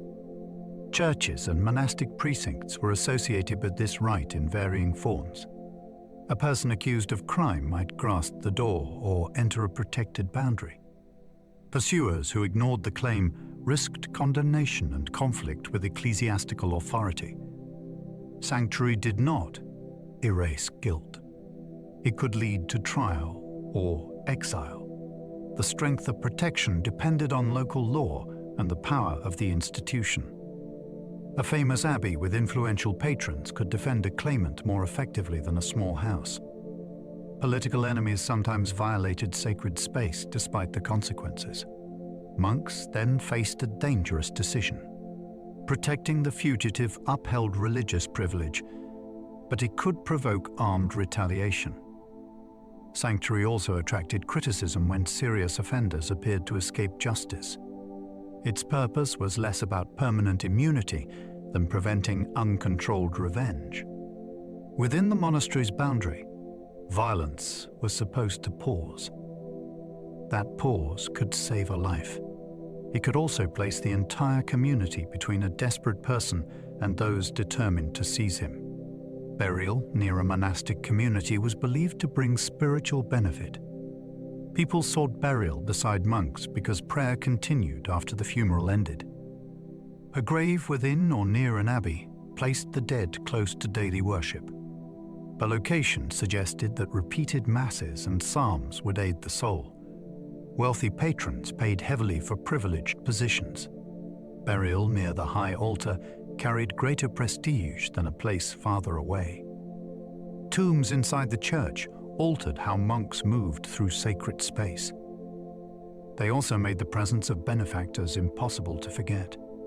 Ordinary people could be buried in surrounding cemeteries when permitted. Competition for desirable locations sometimes became intense. Monasteries benefited financially through gifts attached to burial rites. Critics worried that money appeared to purchase spiritual advantage. Religious houses answered that donations supported the prayers being requested. Burial also strengthened family relationships with the abbey. Descendants visited tombs and renewed patronage. The monastery became a place where lineage and memory remained physically anchored. For the individual facing death, the appeal was powerful. To rest near a praying community meant avoiding spiritual isolation. The body remained close to voices expected to remember its soul long after relatives had disappeared. Wealthy patrons funded monasteries in exchange for continuing prayers after death. A donation could create a relationship intended to outlast the donor's life. Land or money supported the monastery in return for regular remembrance. The agreement might require an annual mass on the anniversary of death. Some patrons requested daily prayers. Others founded chapels where designated clergy served permanently. These arrangements reflected deep concern about the soul's fate after death. Wealth could not guarantee salvation, but it could support people who would continue interceding. Monasteries accepted such gifts because they funded buildings and food. The obligation then entered institutional records. A careless community risked angering descendants if promised services were neglected. Large numbers of foundations gradually increased the burden of commemoration. Monks could spend substantial time remembering people they had never known. The system influenced architecture because new chapels and altars accommodated additional services. It also shaped property ownership across generations. A field given for prayers remained tied to the dead donor's intention long after local circumstances changed. Patronage turned wealth into remembered obligation. The donor surrendered property, but expected the monastery's future voices to keep speaking his name before God. Monks maintained remembrance books containing generations of benefactors' names. A monastery's memory could be written as a long sequence of people who expected prayer. Necrologies and confraternity books recorded names linked to the community. Some belonged to monks. Others were rulers or local patrons. The date of death allowed the name to be read on the correct anniversary. A person entered the book because of kinship or donation. Religious communities also exchanged spiritual membership. One abbey promised to remember members of another, creating networks of prayer across great distances. The written record protected remembrance from the limits of individual memory. A monk joining centuries later could pray for someone who had died before his monastery's oldest building was completed. Names became part of the annual cycle. Some received elaborate services. Others were included within broader commemorations. The books also reveal social history because they preserve people absent from chronicles. Women appear as patrons and relatives. Local families can be traced across generations. For the monastery, remembering was not passive. It was work required by gratitude and obligation. The page allowed the dead to keep returning. Each anniversary brought a name back into the spoken life of the community. Medieval monasteries survived through constant negotiation with the world outside. No monastery could remain entirely separate from the society surrounding it. Food came from land worked by other people. Buildings required craftsmen. Legal protection depended on rulers and courts.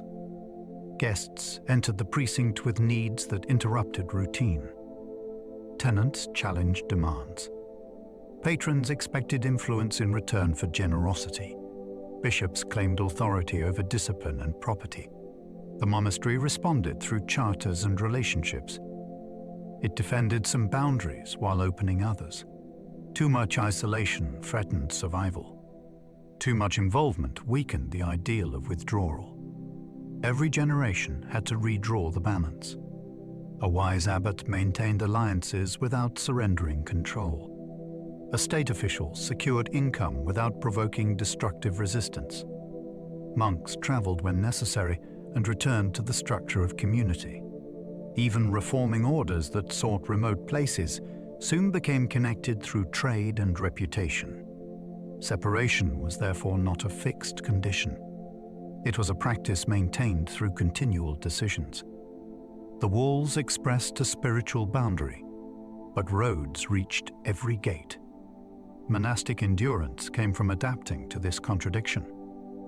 These institutions remained recognizably different from ordinary society, while depending on that society for almost everything that allowed them to continue. Behind the silence, Monastic life was intensely social, organized, and interconnected.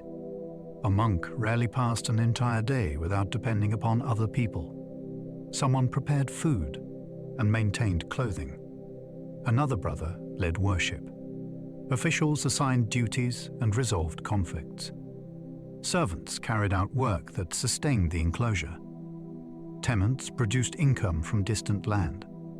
Visitors brought news from beyond the walls. Even solitary prayer rested upon a timetable shared by the community. The monastery organized these relationships through rank and custom. No individual understood every part of the system. The baker depended on grain managed by estate officers. The scribe relied on prepared parchment. The infirmera needed supplies approved by administrators. One failure could move through the whole institution. This interdependence explains why discipline mattered so much. A late arrival or neglected duty affected more than one person. Silence did not mean absence of communication. Messages traveled through bells and gestures. Written records connected the living with previous generations.